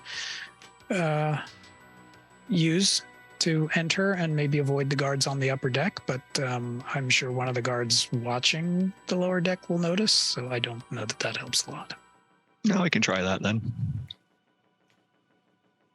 What do you do, fellas? Welcome back. If any of you were the ones that retreated because of the orgy scene, sorry for that. It had to be done. It's over now. No more orgy. Welcome back. Getting on board the boat through the skiff launch area. Okay. Talk to me about how you do that. You go swimming again? Yep. Okay.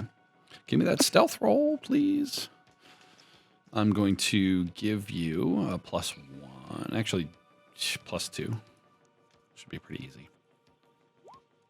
Wow, is it ever easy?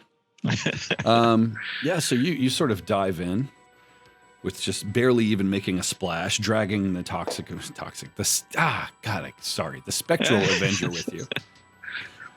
I love that movie so much. It's forever ingrained in my brain. Side project I'm working on, we have a song called The Class of Nukem High. I'm excited about that too. Long live trauma films. So you swim across. A similar effect is occurring, of course, with the rippling of the water and whatnot as you drag Spectral Avenger through behind you. But you do arrive at the back of the boat. By the time you were over the conversation and the planning of this and whatever, it's probably about 2:45 in the morning. All of the servants and stuff have service providers have gone their own way. So the parking lot is even more or less empty. It's just very quiet on this boat. So, Mordred, let me see if I can get roll 20 to allow me to drop you on without doing bad things. Let's put you over here. Boop. Can you move yourself? Or no? Probably not. No? Not yet. Yeah, hang on. Mordred, not Red Rocket. Uh-huh. All right. How's that? I got it now. Yeah. Okay. You should have you, Spectral Avenger, you're here too, right? You can still move yourself, right? Yes. Okay, cool. All right. So what do you do? So as you, first of all, as you climb up, let's go ahead and have a stealth check, because getting out of the water is going to be a little bit more of a problem. It's going to have that sort of water falling off of you, and Pablo Escobar might hear you. Oh, jeez. Wow. Okay. It's a master of silence. So I'm going to say it's more about timing, right? So you wait until this guy basically flicks his cigarette off into the water and just kind of takes a walk, like he's kind of doing his rounds sort of thing. Mm-hmm. And this guy over here, you realize, has got AirPods in. It's the AirPod. What version is it, James, this year? So far in the future. AirPod generation... 31. Just 31. Generation 31. Yeah, so he's got these in, and he's kind of like... and he turns, just kind of checking out what's going on. You notice he's got microchips just implanted right on your eardrums now. Yeah. But he is, in fact, armed with a submachine gun, you realize. Now that the party's over, they're being less discreet. So you get out. And I'm assuming you're trying to be super stealthy, so you press yourself up against this kind of ass end of the boat wall thingy. That's a technical term. What do you do? Whispering, just tell me where to go. There's a doorway that leads into a sort of prep room, another doorway that leads into a hall to a bedroom, and then another doorway that leads forward into the boat. That's where Cortez was at. I didn't get any further than that. All right, so following those directions, I'll just slowly, carefully walk that way, checking corners and stuff to try and sneak my way in. All right, so let's do this. All players, because often, that sucks. Turn order, there we go. Let's sort it.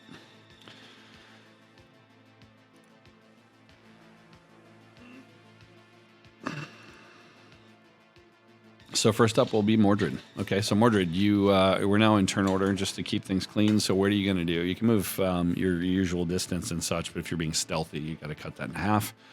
And I'm going to need a stealth roll to keep you hidden with any action you take.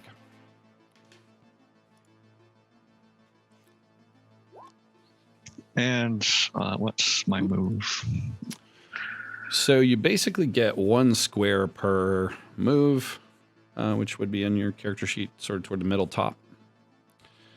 Okay, pace, yeah. Yep, your pace. And then you can basically double that if you're moving quickly, but that's going to hurt you with stealth. Yeah, so get to this corner, probably see the back of that guy walking away, and yep. And then when it looks safe, move, I guess, to this doorway. Okay. So you'll get there this round to the doorway, and it's really, basically kind of like a wide open area there, right? So it's kind of like there's a crow's nest or whatever above that you can get up to. So you're kind of moving in and under, and there's like an outdoor grill and all that sort of stuff. And you see this guy. Going up top? I thought we were going through the skiff entrance. Oh, you're going in. Okay, I'm sorry. So you would be, Mordred, if you're going in, then you would be coming in down here into the back, right? Where the back doors are. Okay. Right. So you're kind of at the skiff entrance, and then one level up is where the nice and the sort of, the captain, the pilot's station is and all that stuff. So we would basically be crossing over to here. to this doorway. Correct. Yeah. Yep. Correct. Okay. This guy would have been private security, so he's gone. Okay. So you come into that door. The door's locked. Can you unlock it for me from the other side? Probably. I go around Mordred and go through the door. Okay. So with a great, you ectoplasm your way through the door. Is there anyone in here? No, there's not. It's like I said, this is kind of an utility area. There's a big long countertop in there. You can get through this door here and move right on. There's a ladder that goes up if you want to go up. Well, I'll make myself tangible long enough to unlock the door. Okay. You have to roll for that? I don't remember. I do. Got to figure out what a consequence of a critical failure on that would be, too. Remind me to talk to you about that later. Sure. I know that on a normal failure, I take on the appearance of a terrible ragging, rotted corpse. Yeah. Corpse. Yes. Yeah. Come up with the perils of the warp table for this. Yes, exactly right. That's what I'm looking for. Give me that roll. I love the John Carr. Okay, so natural success, no wild die needed. So you form, you can kind of see your hand taking shape in front of your own eyes and like taking on that fleshy, sort of pasty appearance. But yeah, so you reach over and unlock the door. Mordred, you hear it from the other side, and it kind of swings open as you turn the handle. Pop in. Yep, you pop in. Where do you go? And I will change back. Okay. And do what? I'm just gonna stay intangible, since staying tangible is an effort. My natural state is to be intangible. Okay. Is the ladder Plus, up? it's good for bullets. Is the ladder up like to a closed hatch, or is that just open to the next deck up? It's to a closed hatch. Okay. I'll go to the door at the bottom there and try that one. Okay. Now, I am going to let you know that I am dropping invisibility because it is a switchable power in favor of another power. Okay. Why am I measuring? That's weird. I didn't mean to measure, guys. If you saw that on the stream, it's like, oh, it's long. Okay. Because So Donovan's not invisible, so it doesn't really matter. So, point of Or not fact Donovan, is it's Mordred. dark. It's dark. And so Donovan now is casting a bit of a blue glow around, right? Because he's an apparition. And so he's fully visible, like Ghostbusters librarian kind of thing. So it's not like it shines down the hallway, but it may be visible under doors potentially as a very faint light if someone's looking. Well, if we're aware of that, I'll keep my distance as Mordred's checking doors. Yeah, I think you would be aware of that. He maybe not Okay. so much. He would be noticing it now for sure. So, okay, Mordred, what do you do? Can you I'm see? a flashlight. Can you take a peek ahead?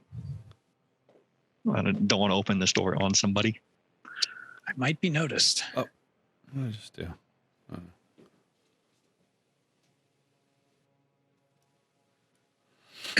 I mean, you can use any wall you want to look into the next room. What do you do? Okay, since he wants me to scout ahead, I think I'm going to switch back to invisibility. Okay. The light goes out, fizzles, and little motes of light as he. And then I'm just going to step through the door like I did earlier. Okay. And take a look around.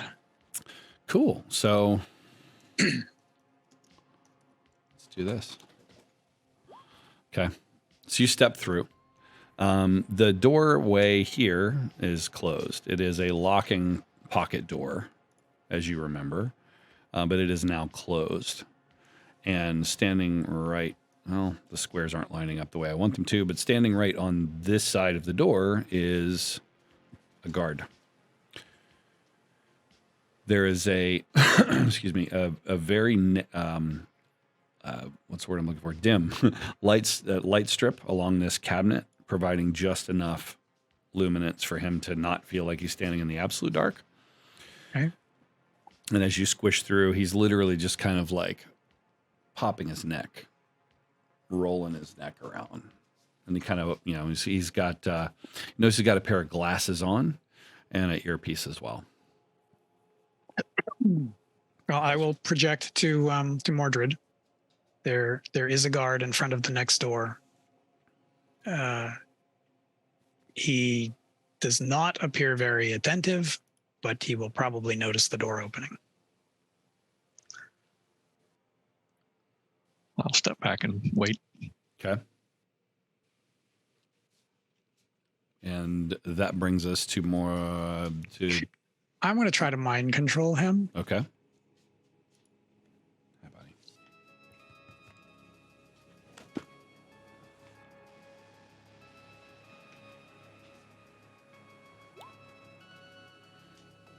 Versus his smarts. Yes.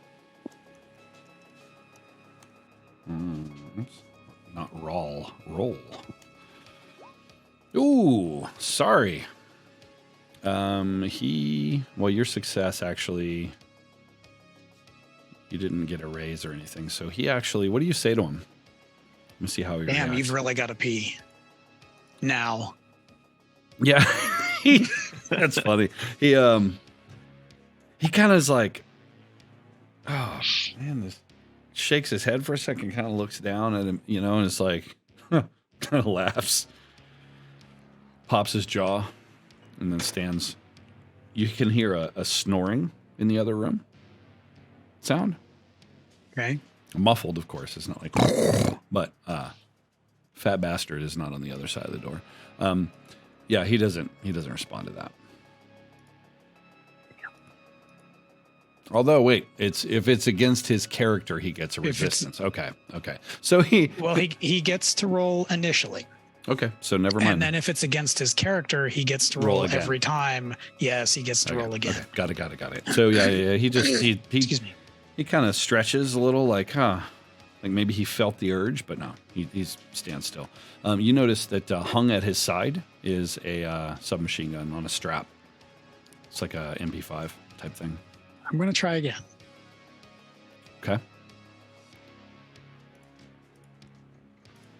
By the way, you can spend bennies, right? Yeah, and so that's what you're doing. I can spend a benny to reroll. But what else can I do with a benny? Dude? That's it. Is reroll. That's it. Okay. For that specific application, there's a lot of other things you can do with it. Yes. And on this one, I'm going to reroll because of the one on the wild die. No, that's okay though, because it's an 8. 8 is a success. The only time a 1 on the wild die is a real problem for you is if it's snake eyes. Oh, okay. Yeah. So a 1 doesn't hurt you if the other roll is okay. Okay. So you say the same thing. I got to brush up on You're going for the same thing? Yes. Yeah. So you're like, no, really, you've got to pee, and he's like, oh, and he starts walking this way. I let Donovan know he's coming this way to pee. Donovan, Mordred, or I'm you're Mordred. Donovan. Why do I keep saying my own name? I don't know. I let Mordred know you're like Bob Dole. To pee, I let Bob Dole know he's got to pee. I back all the way to here. Okay. Yeah, I get hide behind that counter, I guess. Stealth roll -2 because he's moving quick because he's got to pee really bad. He doesn't want to walk through the bedroom to alert his boss. Yeah, the last guy they got shot at. Yeah. Well, yeah, but little Spank's gone though, shooting at other people. Wherever his ooh. So -2, that would put it at 3. Yeah, so that's a failure. You want to use a Benny? Yeah. Okay. You're like, or do I just chop his head off? I don't know. It got worse. Oh, it got worse. Okay. So here's the way this plays out. He steps in, full move, and he sees you as you're ducking. So the bat, you don't know he sees you obviously because you're kind of trying to duck in, and you hear. What the fuck? Joe! Since he should still be under mind control, I'm sure he'd get a resistance. I ignore him. He's nothing. Oh, yeah, he's going to get a resistance. All right. Yeah. Because that's super. I mean, that's literally why he's here. Yeah, I know. I'm gonna give him it's plus worth 2. a try. Yep. So he succeeds. So yo, what the fuck? Show yourself, man. Do I need to roll, or does he roll against the original? Wait. Do you have to roll and then oppose again, or does he get to resist? Let's go with he snapped out of it because it's more fun. It says it's another contested smarts roll. Roll and fail, please. It'd be much more interesting if you fail. It would, yes, but Mordred doesn't care if he gets shot. It's okay. All right, well, fine. You succeed. So he's like, yo, what the fuck, man? And then he's like, huh. Man, you don't need to be down here. If you're going to sleep here, go upstairs. The boss is here, man. You all should have left. Okay? Oh, shit, man. What happened?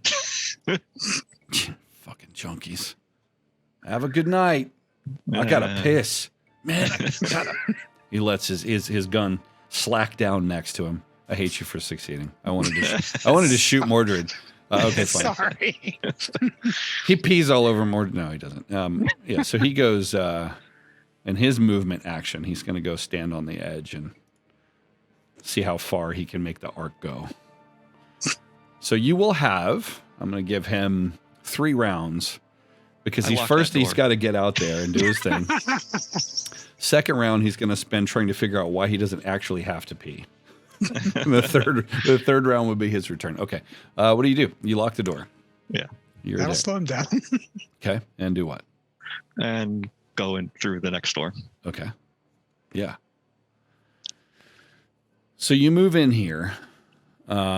This is a hallway. There's like I said before, there's, built-in storage. You have no idea what's in there. There's like closet type, wardrobe type stuff. And this door is closed. Why isn't that pinging? That door's closed. Pocket door slid shut. What do you do? Open it and go through. No, it's okay. So you go and you pull on it and it's locked. Yeah. Oh, same deal. We'll open it from the other side. Locked from the inside. Okay. All right. I will go through the door and take an assessment of the room. Yeah. So as you move through the door, go ahead and give me a stealth roll, please.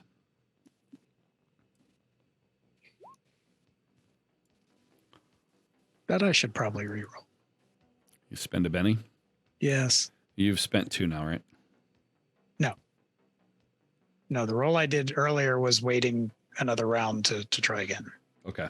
Did not do a reroll. That's not much better. Okay. Wild die saves you, though. So you move through, but it should be opposed. So I'm not going to make that change right just yet. Hang on a second. D4. Well, I'm sure I move through either way, just whether or not somebody notices me. Damn it. Why did I do that? Sorry. Roll, dude. Oh. Syntax is king, ladies and gentlemen.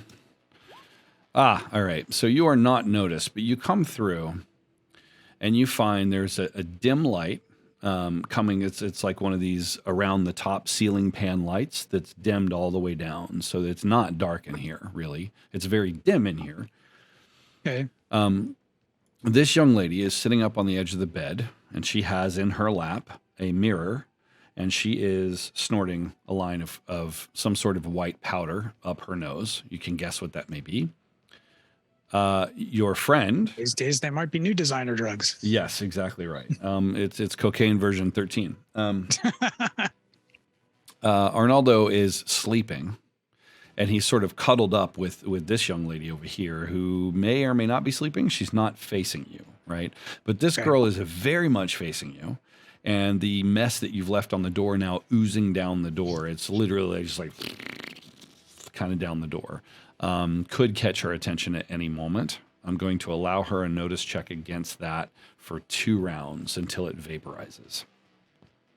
So that was the first one. She'll get 2 more. What do you do now that you're in here? I'm going to mind control her. Okay. Or at least try. Yeah, you'll probably get it because I distributed some could smarts fail. to these. Yeah, it's possible, but you didn't. Wild die. Andy, boom. Could roll the double ones. Yeah, that's true. 1d6. Come on, Smarty. No. Okay, so she's just. What's It's that? late. Turn around and go to sleep. She's. This stuff sucks. She, So she tosses the mirror on the table. Now, what you won't be able to do is force her physiological stuff, right? So Right. she turns over to go to sleep, but she did just do a huge line of this powder. I know, but at least she's not facing the door. Yeah, exactly. So she lays down and she turns. Hey, sorry, guys. Big dog. That's Archer, everyone. He used to be very small. So hang on a second. That's me screaming at the dog to be quiet. Yeah, so she did this big line of coke. She is now turned over and she's facing Arnaldo, whatever, Toxic Avenger, whatever. Facing him, but you see her kind of like her hand shaking. So she's obviously not falling asleep, but she's dead set that she needs to go. So this is going to bring us into initiative order in this scene here, I think. So I'm And going to be adding some I turns. project to Mordred. Cortez is in here with two girls. At least one of them is very awake.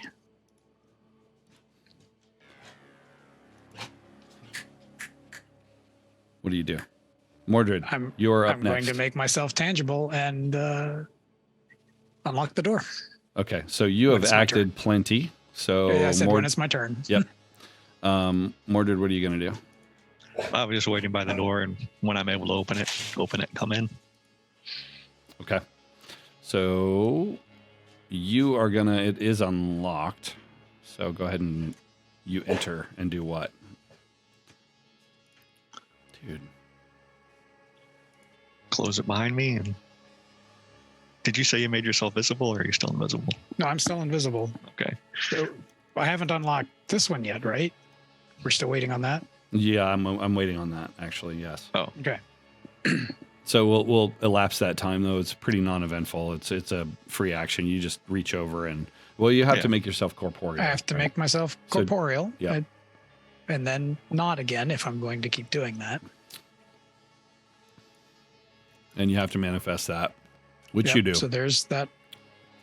Which is going to give her a +2 bonus. There's the two rolls to. Because remember, you become corporeal, you become visible, right? Or no? I'm still no, invisible. they're separate. You're still invisible. Separate powers, yes. Got it. Okay. And you rolled a success. Do I need a stealth roll? Yeah, the first one was to make myself tangible. The second one was to go back. But do I need a stealth roll while I unlock the door? Yes. And she's going to oppose that with hers. Because remember, I said she got one each round. So I'm going to give her a +2. Whoa! Look out. Ooh, she did well. But Yes. I did better. You did. You got a raise. Okay, cool. So, so she kind of stirs. You know, she's laying there, kind of facing Arnaldo. But what does happen, or is Arnaldo is going to get a notice check as well. Arnaldo wakes up with her moving around and all this nonsense. He's like, "Oh, babe, come on, calm down. It's late. It's late." This girl snuggles in closer to Arnaldo. And she's just like, "I just felt like I could go to sleep, but I couldn't go to sleep." You know what I mean? Like I just did a bump and I'm just like, really? Just like, whoo, yo, shut up. I got to go to sleep. Come on. We got to get up tomorrow and go to Jersey. What do you do? Now, is this probably loud enough that Mordred can hear that through the pocket door? Yeah, for Okay, sure. so I don't need to bother telling him Arnaldo's Absolutely. waking up. All right. Absolutely. Yep. Uh, Okay, so the door's unlocked. That's going to be Arnaldo's turn. She talks about bumping and whatever. Now, so it's Spectral Avenger. You're up next in initiative. I'm going to do the intangibility thing again. Okay. Which you did. You already rolled for that, yeah. right? Yeah. Okay. Yep. Okay. and project that the door is unlocked. Okay. And move out of the way. Got it. Mordred. We'll move to, I don't know what's going on here with initiative. It's kind of weird with the filtration, but you guys, I don't know if you guys can see that, but oh, you don't see all the turns. Why can't you on the player side? I only see a girl and That's so weird. Cortez. Yeah, you guys are both in there. Anyone else. I don't know how to fix that. You guys are both in there. So anyway, Mordred, you are up next. I'm inside. Okay. So you move in. Talk to me about how you move in. Don't just move stuff around because it doesn't do much. Oh, just like slide the door open, step inside, turn around, slide the door closed, and just move up. Okay. To here. Stealth roll, please, for sure. Fortunately, most pocket doors are not quiet. Yeah, I'm not even really trying at this point. Where you're just literally just stepping in. Yeah. Like, okay. So fine. So you slide the door open kind of quietly, but then step in, at which point your movement absolutely gets Arnaldo's attention. And he's like, he sits up and he's like, yo, who the fuck are you, man? He's naked as far as you can tell, at least from the chest up. He scoots back a bit, hinting that maybe below as well. He's unarmed as a result. Both girls wake up. Well, the girl here was wide awake anyway. She starts wigging out really bad because she's like in the midst of this drug hit. The other one is groggy, probably on the verge of just passing right back out. What do you do? Stay there. Do not move. Yeah. Okay. Out loud to myself, but to Donovan is there anyone else? Where's the other thing? So you say, where's the other thing? At which point, give me a notice check real quick. Both of you is fine.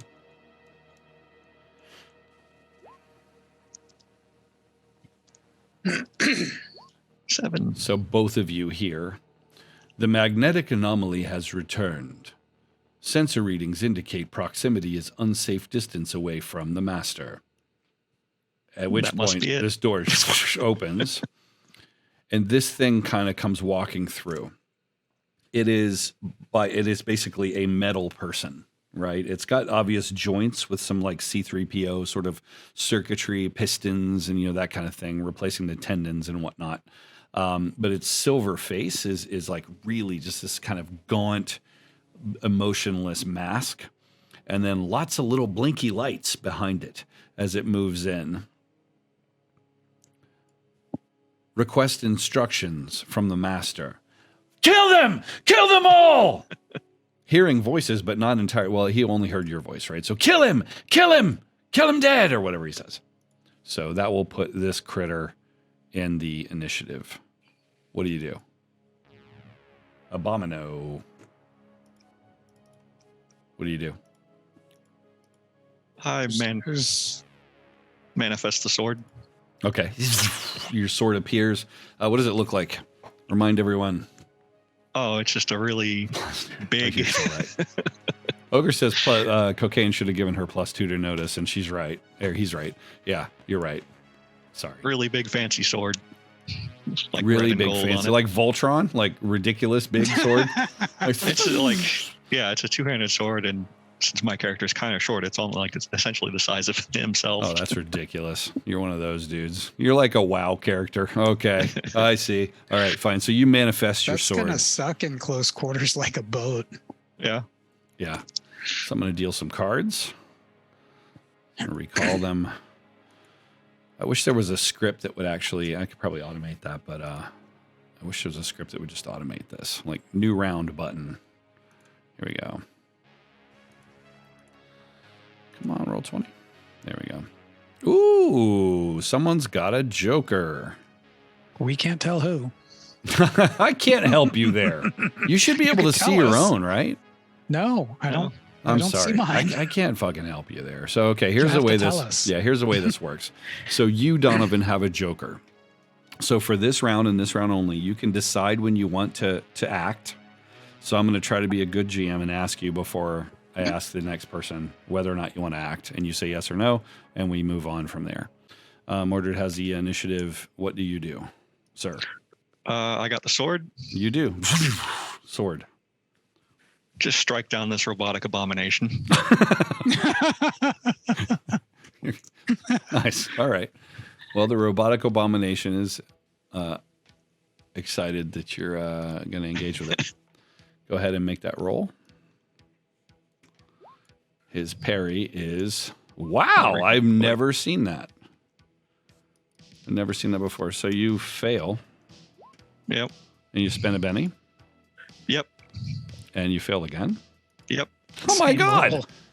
Can we please, like, seriously write this down? So you fail his. So what's interesting? Has countered Mordred's dice. You come in and you're like, whew, the first one, and it sort of jukes to the side, and whew, the second one, and it throws its arm up and just catches the blade, and it causes it to glance off of its armor plating.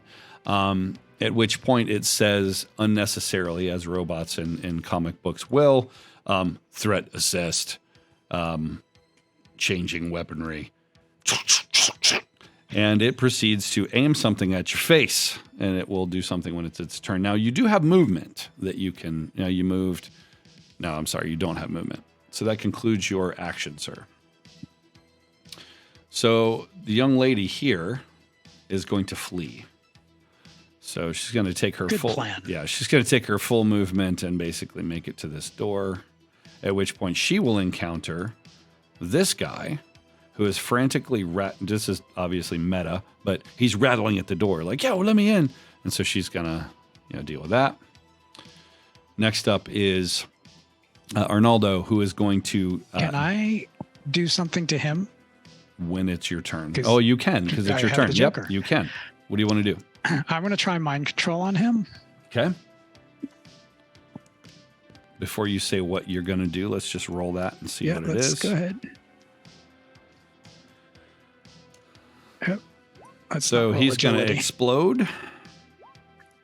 Oh, I get a +2, but that doesn't help. And so he got an ace, and he succeeded. So yeah, no, he will resist full stop.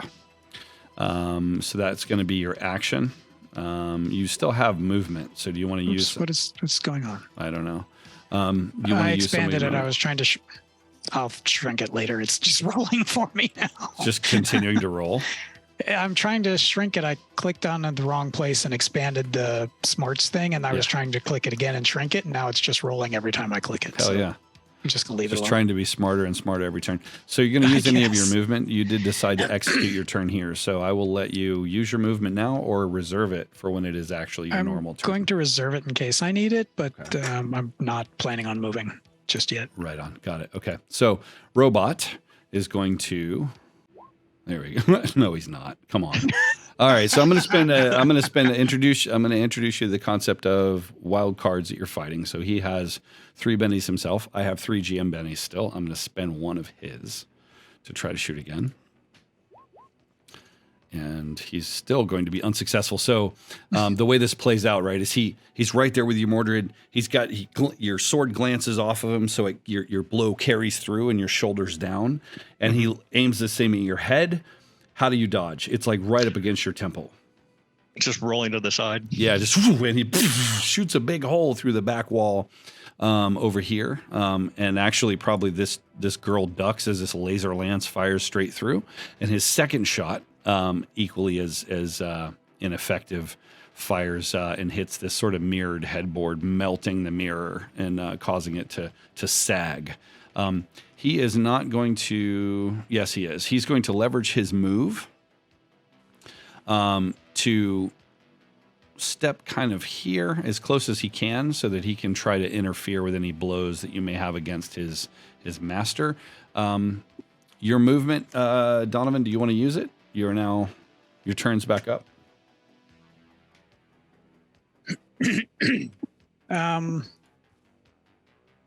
No.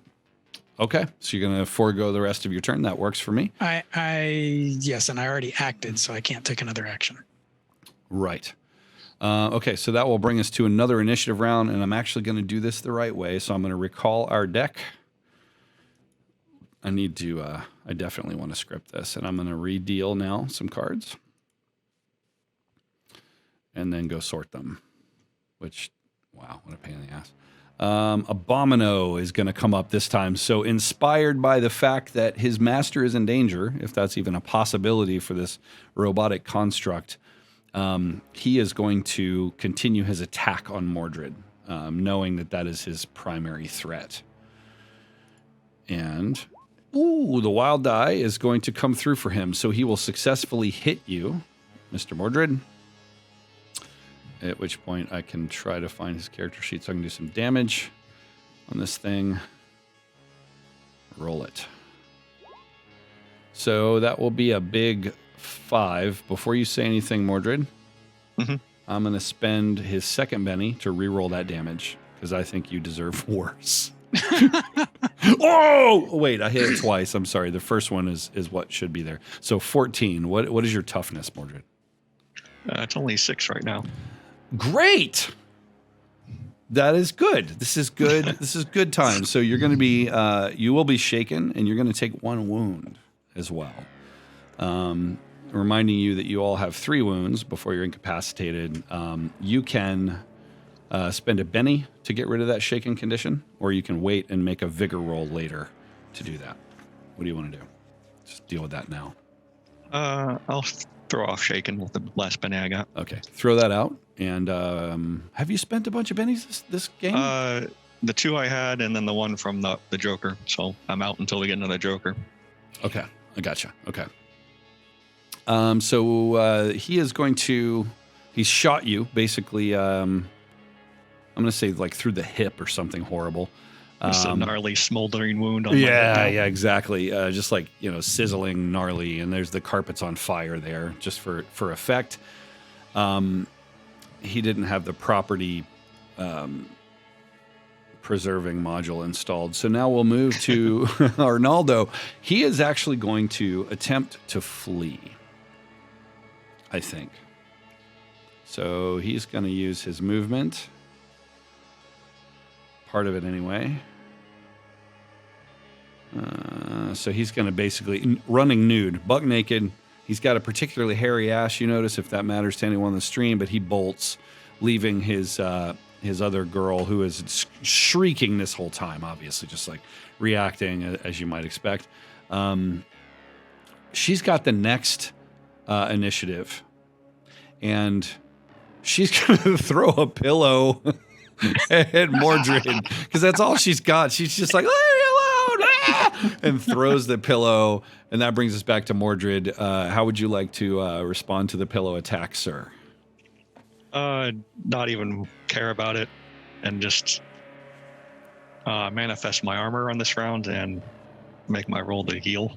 Okay, do it. So you're going to focus on restoration this round. Got it. Yeah. Well, getting the armor, the healing occurs on its own. Yep. What is it? What's the rate of healing? Every round. A condition or a what? Regeneration, yeah. A wound. So natural check every round. Right. That's fantastic. I hate your character so much right now. Where is it? I'm sorry. This segment is now brought to you by Berry Monkey by Victory. You don't have to roll for any of that, right? So you manifest your armor. Well, a heal is a vigor roll, I think. Okay, so do that. A 4, yeah. Okay, got it. So you your carapace kind of comes out of nowhere, covers you, and oh, dude, Ogre said that he picked up the Pathfinder for Savage Worlds, so I was part of the Kickstarter for that, and yeah, good stuff. Much better, much more better. Moving back, so you heal a wound. You were still, but you got rid of shaken. Yeah. Okay, got it. So you are now basically fresh. Yep. Like a mountain spring. Although I would say that you're still in pain and still obviously feeling it, dragging your leg or something theatrically appropriate. What do you do? That was what you did. Yeah. Okay, so no movement. Nope, just stayed right on him. Got it. Stay right on him. So Spectral Avenger, Donovan, what do you do? So I saw Cortez run down the hallway and go through the door, right? Yeah, you definitely did. Seconds ago. I'm going to charge this way. Yes. Okay.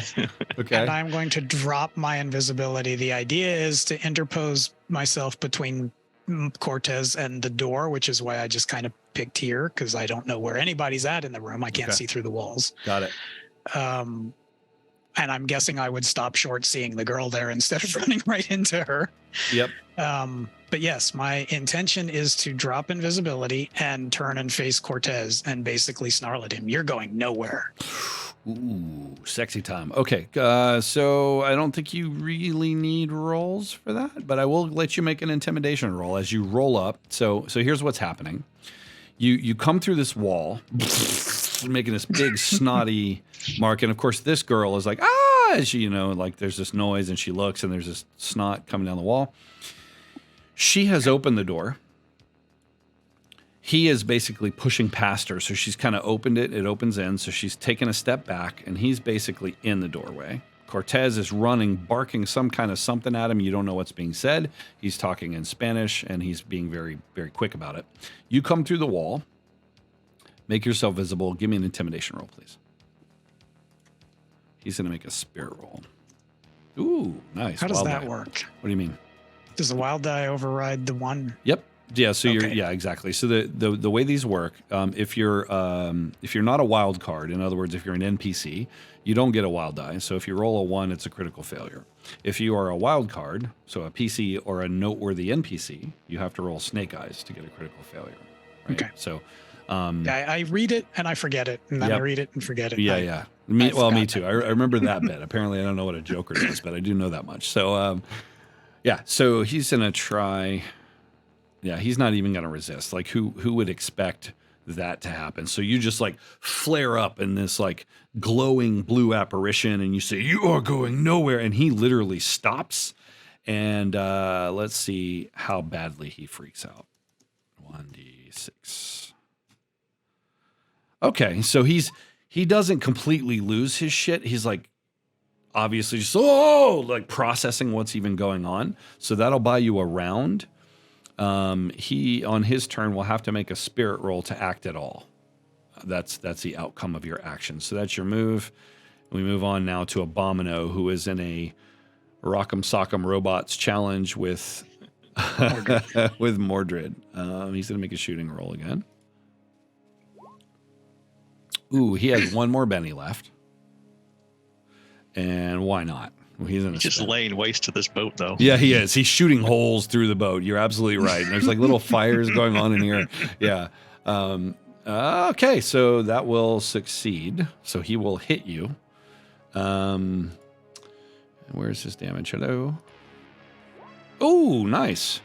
So he's going to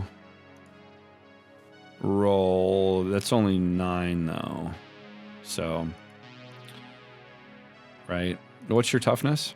It's up to 9 toughness plus 14 armor. Oh shit. Okay, no, Yeah, never there's mind then. chance. Okay. So tell me.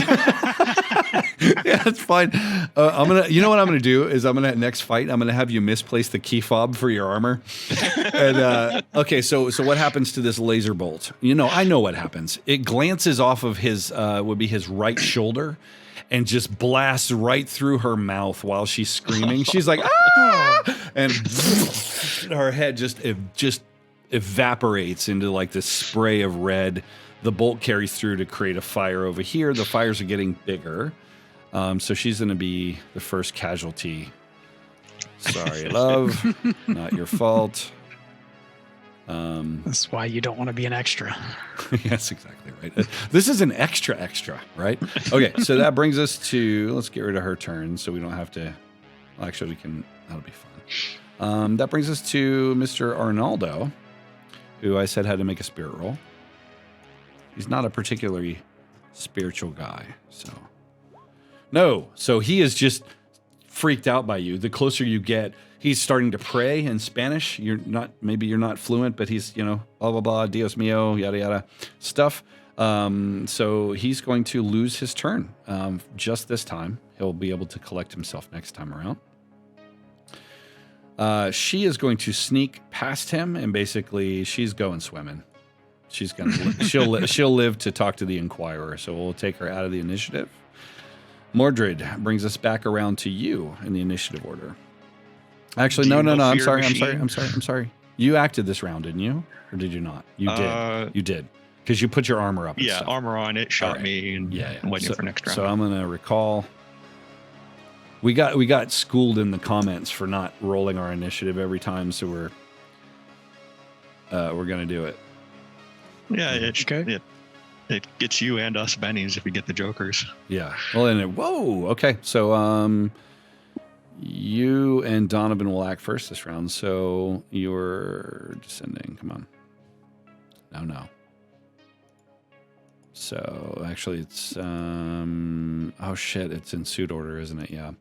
So Arnaldo, he's freaked out. You're coming toward him. He lost his turn last round. And I'm thinking, actually, we missed you somewhere in the scheme of things, didn't we, Donovan? I don't know. We moved. did. Was that my action last round? Yeah. Yes, but I think something got weird with initiative. My apologies. So I'm gonna keep him held with fear, and let Abomino, because that's what I'm here to do, is shoot James's character. That's what I came for. Oh, and he hits you with a raise. So he's going to get some bonus damage. Let's hope it's bad. I mean, let's hope it doesn't hurt your character. Oh, come on. 5. So yet again, square in the chest, and just kind of your armor absorbs it, glowing all around it. It leaves a bit of a pit mark, of course. Like, it's not without its damage. Now, Spectral Avenger, what are you going to do? You're there. You've held him with fear for a round. I'm going to try mind control again. Okay, so that's good. Because of the state he's in and because he is so afraid of you, I'm going to say that's got to be at a -2. It's just got to be, because his brain is completely scrambled. Sure. And remember, you got bennies, or not.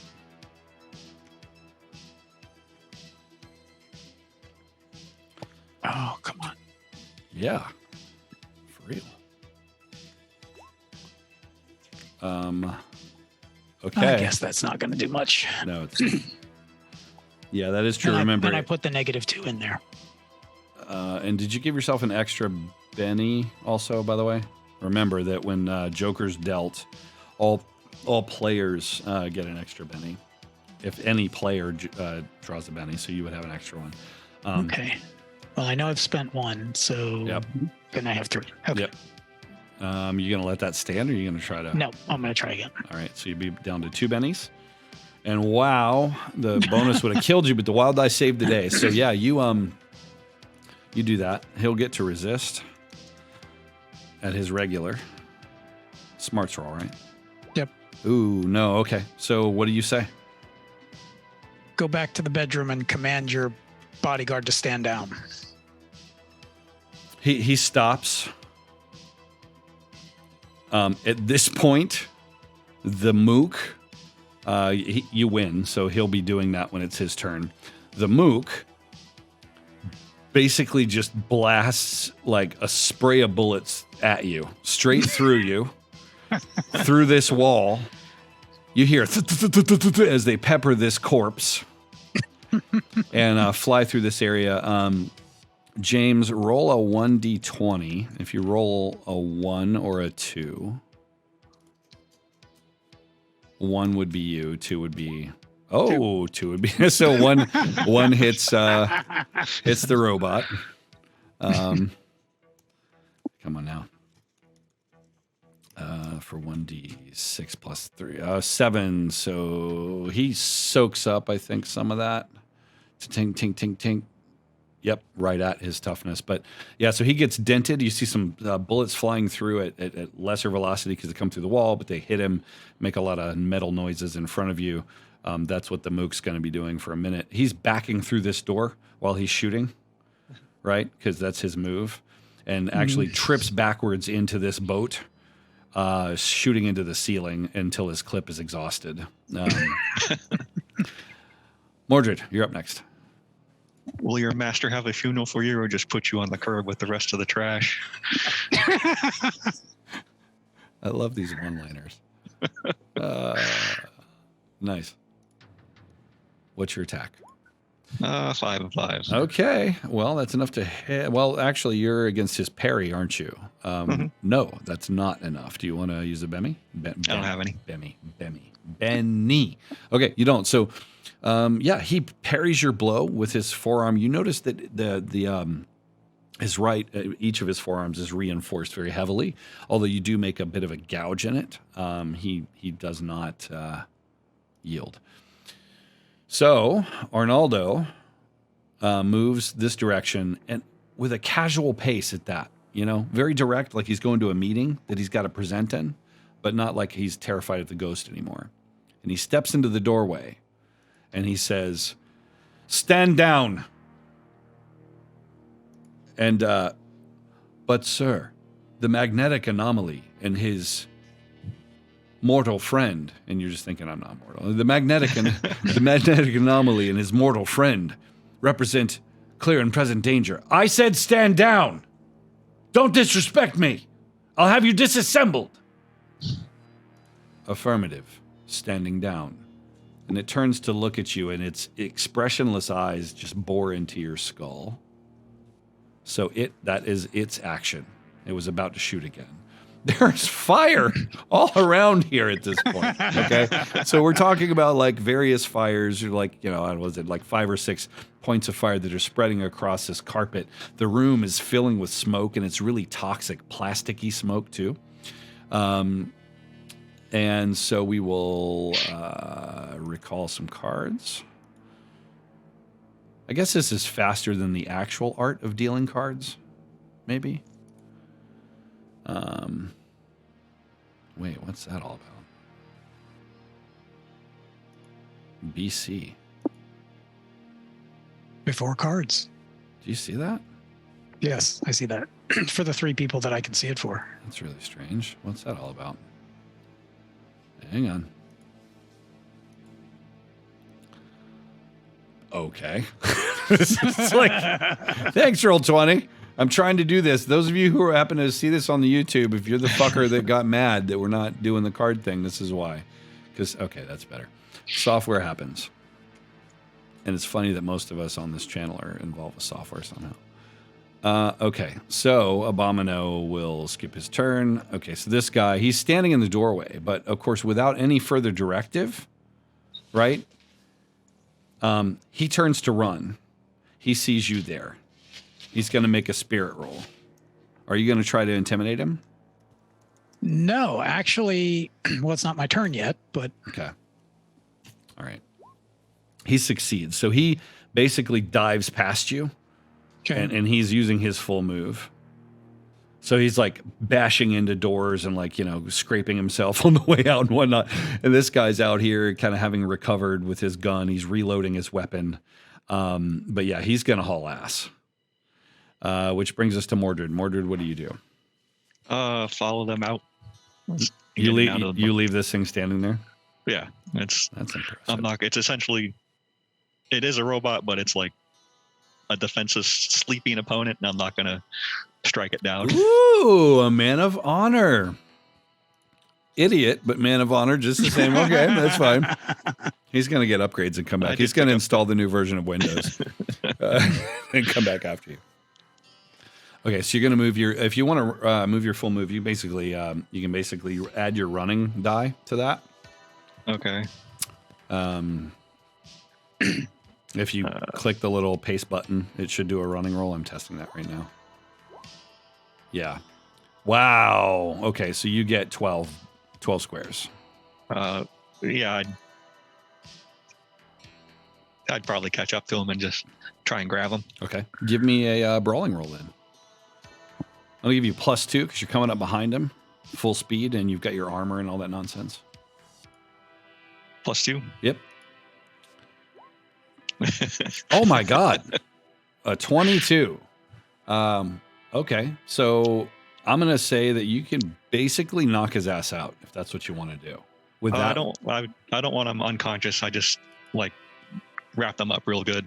Okay, so you just come up behind him and with the composite materials of your armor, magic, and all that it is, you basically take him out at the legs, and as he's falling, just kind of grapple him.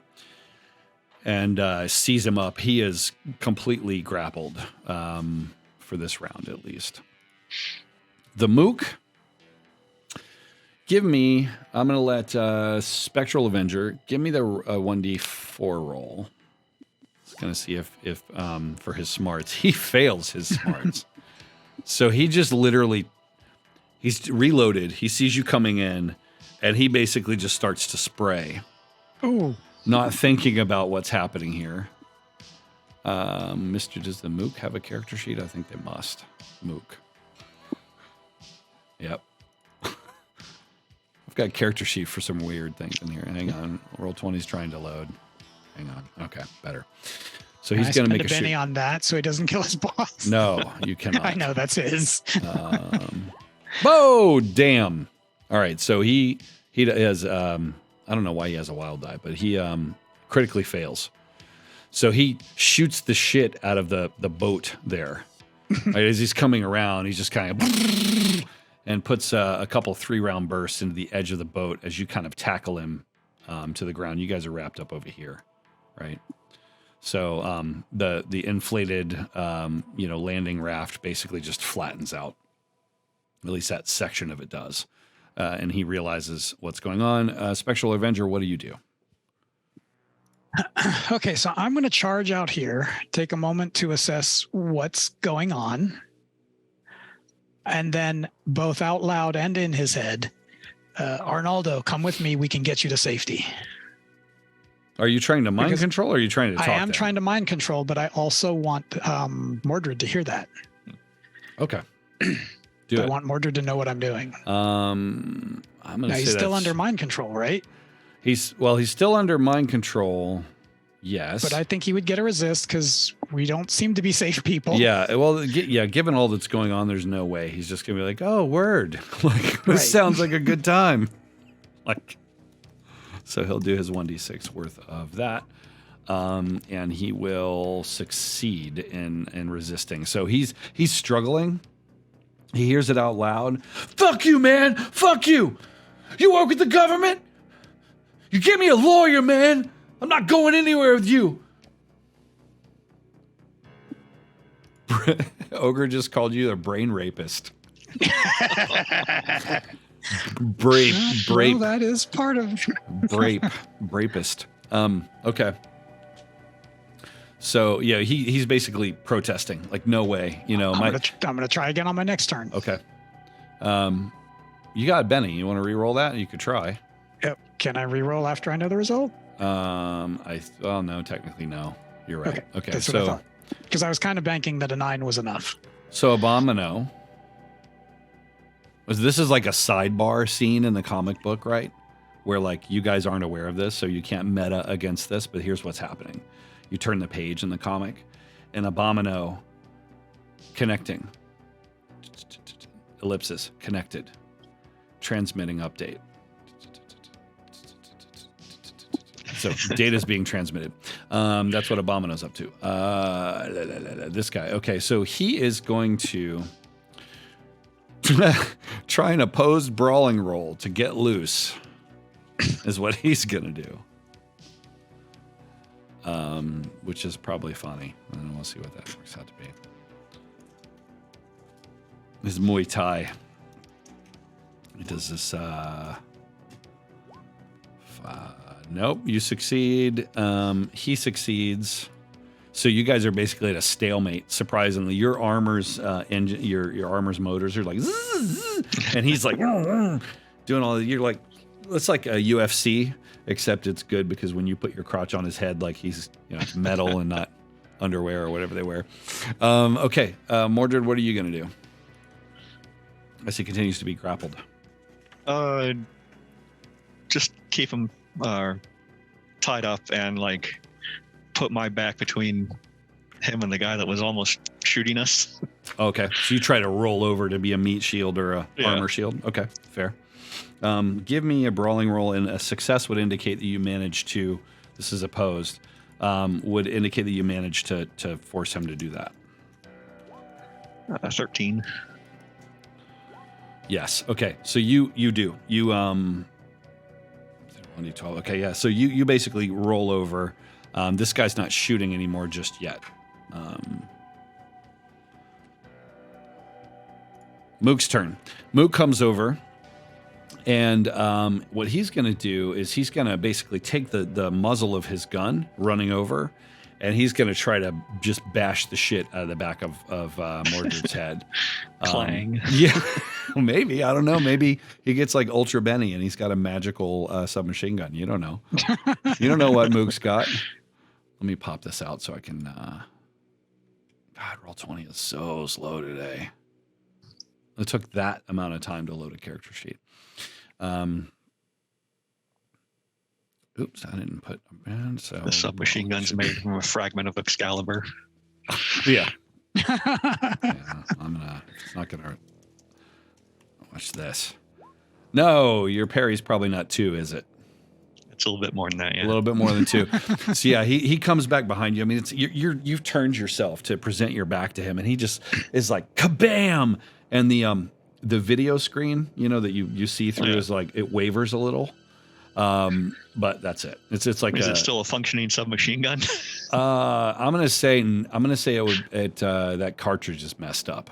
Like it won't fire the last few rounds in there. That's the Mook's turn. Spectral Avenger, what do you do? I'm going to try again on the mind control, okay. and I'm going to add what's the guy's name? Arnaldo. Yes. Arnaldo, your own man just shot at you. We need to get you out of here to safety.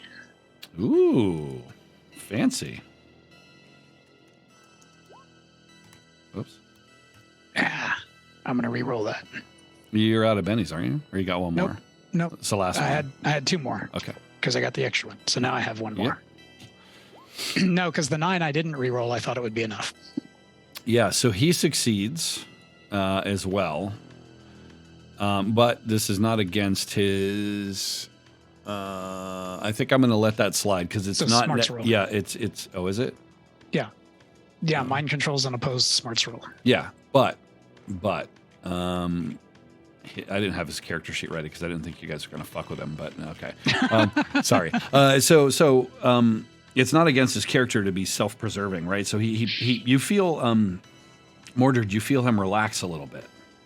Like he is now under your sway, Donovan, and he does relax a little bit. And he's like, yeah, let's get the fuck out of here, man. Let's get the fuck out of here then. You don't work for the cops? You don't work for the cops? Yeah, no, we don't. You let him go, and you hear Donovan's voice. No, we don't.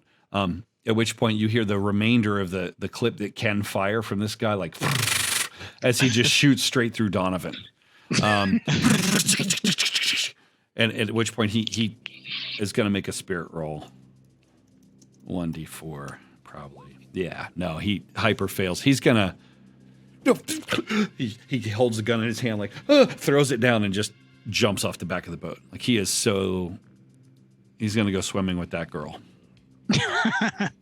Wait up, Melissa. Okay. I'm gonna head towards the nearest escape and gesture Arnaldo along. Okay. So I'm being friendly. We will conclude this until I kill him. This scene, if you will.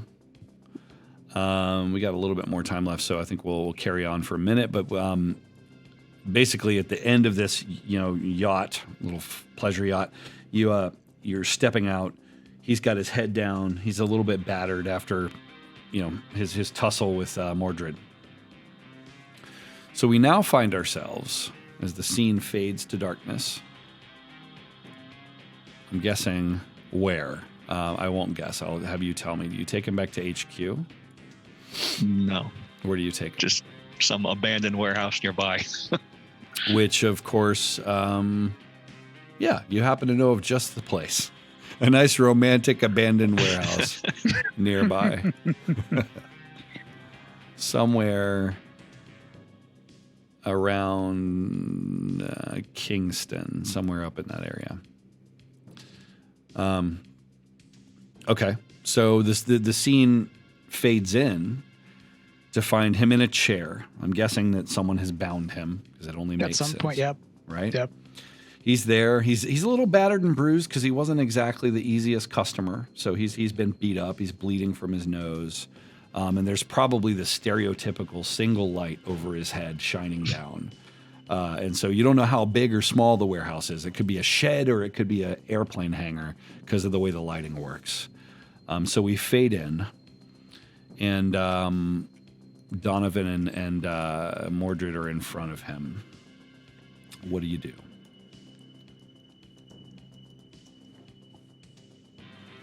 I stand there and look intimidating, and I'll leave the questioning up to Spectral Avenger. I'm going to get really close to him and ask, do you remember me? You make yourself visible? Yes. So in that moment... I've been visible for a while, but... I'm assuming that had to have shifted as you traveled with him, right? Yeah, and there's don't want people seeing the ghost. Yeah, and give me a roll, because I just think there'd be some pretty funny shit happen if you get in front of him and you look like a horrible, desiccated, rotten corpse when you fail that roll. Oh, that's for tangibility. Invisibility doesn't need a roll. Oh, it doesn't? That's weird. Nope. We got that. I think I must have assumed that they were together when we made up that bit, but okay. So he's there. He's kind of like grimacing and leaning back as you get close to him. Yo, man, you're dead. That's right. What the fuck, man? No, I don't remember you. Get away from me, man. Yo, I've been saved. Jesus is my Lord, man. Jesus is my Lord. Get the fuck away from me, he says. Jesus is not going to help you right now. Jesus. You killed me. Yo, I didn't kill nobody. Jesus is going to... what was that in front of Mordred's store? Yeah.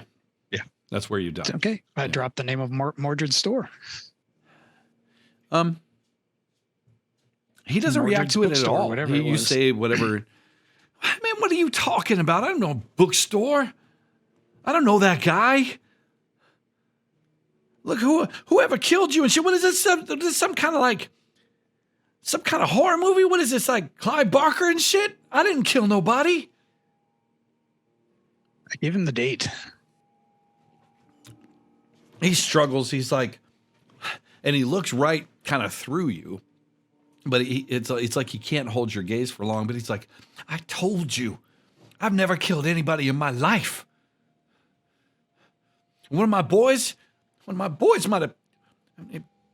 How fucked up is this? I'm talking to a ghost. One of my boys might have killed you. I ain't did nothing. Yo, I'm a model. What were you doing there? I'm a model. I wasn't there. I know you're more than that. I don't give a shit what you know. I didn't kill you. You understand me? I didn't kill you. Why do you think mind control on him? Okay. Ooh.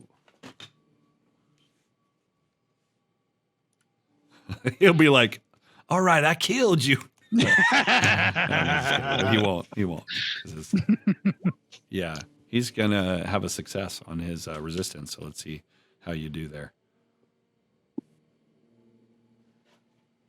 Is that your smarts roll that just came in? Yes. The 8? Oh, yeah, okay. The 8. Yep. So 2 successes, no raises. So he stalemate there.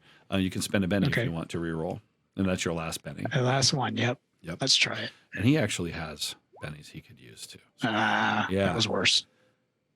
Get out of my head, man. What did I do to deserve this? I project telepathically into his head. I'm always in your head now. Oh, I didn't do nothing, man. I was just a businessman. I didn't kill anybody. I've never killed anybody in my life. Then what were you doing there? What are you talking about? What was it doing where? Outside of the bookstore on that day. Running for the van. I wasn't running for no van. Outside of no bookstore. It was the Freedom City Florist. Freedom Delivery Florist. Freedom City Florist. Delivery van. Oh. Why are you biting me? Freedom City. Fix my notes. Freedom City Florist van. Known to be a front business for your drug cartel. My drug cartel. My drug cartel. The one you belong to. That's my grandfather's business. You coming to settle some scores with my grandfather? You gonna kill his grandbaby? I'm gonna use fear on him. Give me that. Roll. I'm gonna pull out all the tricks. What's that do? Okay, so Donovan's visage becomes that of a decayed corpse as he leans in and snarls at the victim. I figure that's suitable for interrogation. And it's a free action. It affects all foes or neutral bystanders within 12 inches. And he has to make a fear check. Nice. All right. Which is horrible. So do you have to roll to manifest that? Nope. It's a free action. Oh, wow. Dude, you got all sorts of free actions. All right. I tried to come up with some utilitarian things. Yeah, so okay. So not very combat oriented. Yep. So he's going to make his spirit roll, which is what you do to resist fear. And he's going to fail. He's going to tough it out. He's going to try to spend a Benny.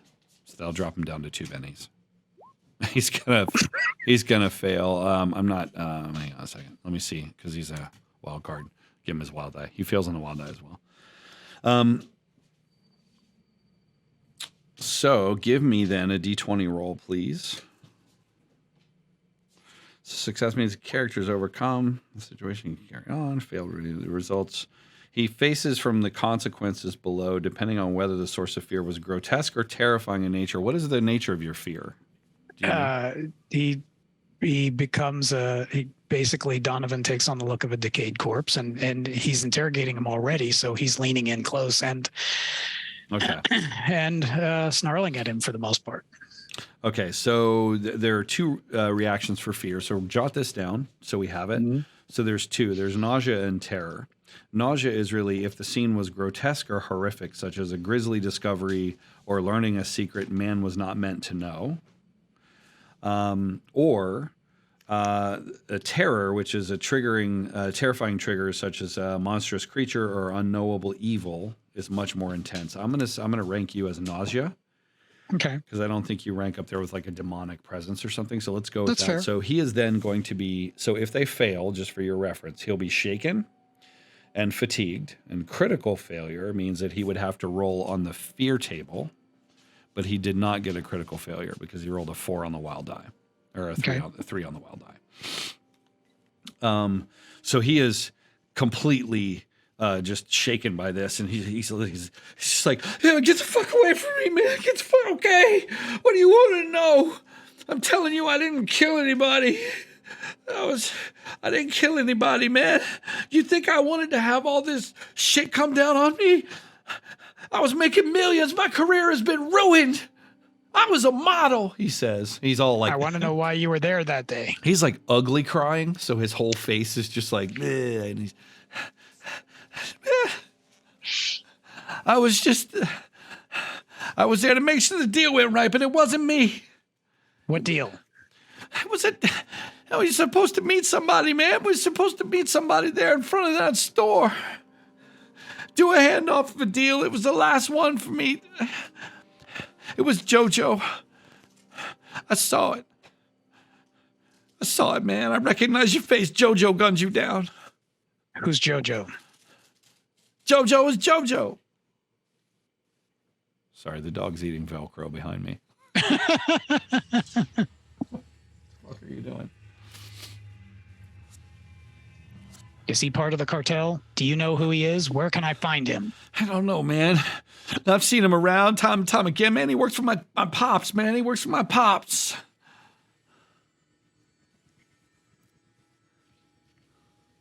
And where can I find your pops? Probably. I don't know, man. We don't really talk much. After all that shit came out in the news, he told me to lay low. I haven't talked to him. Last time I saw him, he was in Barbados.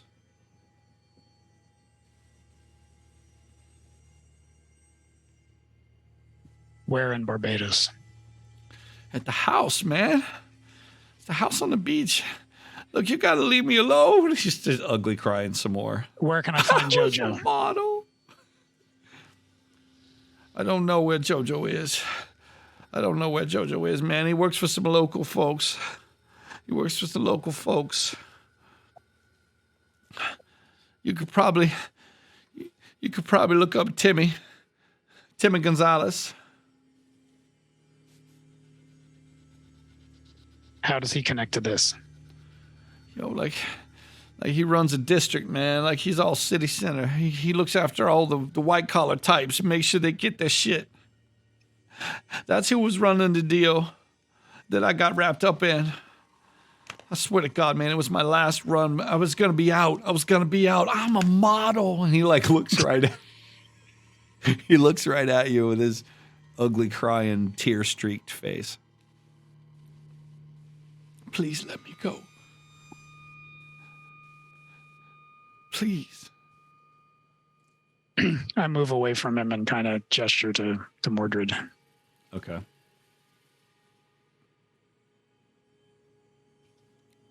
I'm inclined to believe him. What do we do with him?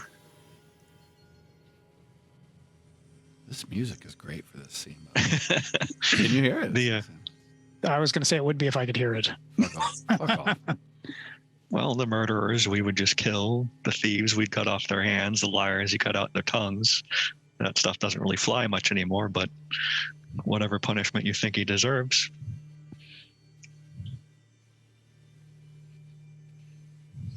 He's still a drug dealer, which still makes him a murderer. Then he should die.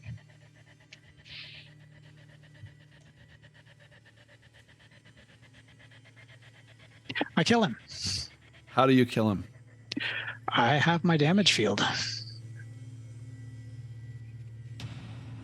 Tell the stream. It's difficult to mind control somebody into doing that, so I am going to move close to him. And Mordred, I think Mordred turns his back and just walks out. Right? And I'm going to tell him, you're still a drug dealer. You're still responsible for the deaths of people. Oh, he's struggling. Can't let that pass. Struggling against his bonds. I'm a model, man. I'm a model. And then I activate the damage field. And as viscerally as you can describe it, what happens to Arnaldo Cortez? As he complains and struggles, the frost sets in. And you can see it taking over his body as he becomes paler and paler. His lungs freeze. His spiritual energy is sucked from his body and his lungs freeze. Yeah, he's like, and his bottom jaw like cracks and falls off. Ladies and gentlemen, thanks for tuning in. Thanks for those of you who happen to see this on YouTube later. We have been Myth Brigade. We have some announcements again this coming Tuesday. We've got a game. We're getting back into the habit of our every other Sunday games with Call of Cthulhu. We're going to bring these folks back, see what happened to Joe at the hands of the cult in the Mask of Nyarlathotep, however you want to say it. But again, thanks for joining. This episode will be titled, I'm a Model. And we'll be back to the regular group sessions with Red Rocket. And we've got a special guest, not even a guest, a special cast member joining us. It is Garrett, a.k.a. Thorg. You see him in the chat. He is joining the cast as a permanent fixture here. So Block Squirrel will be there as well. Can't wait.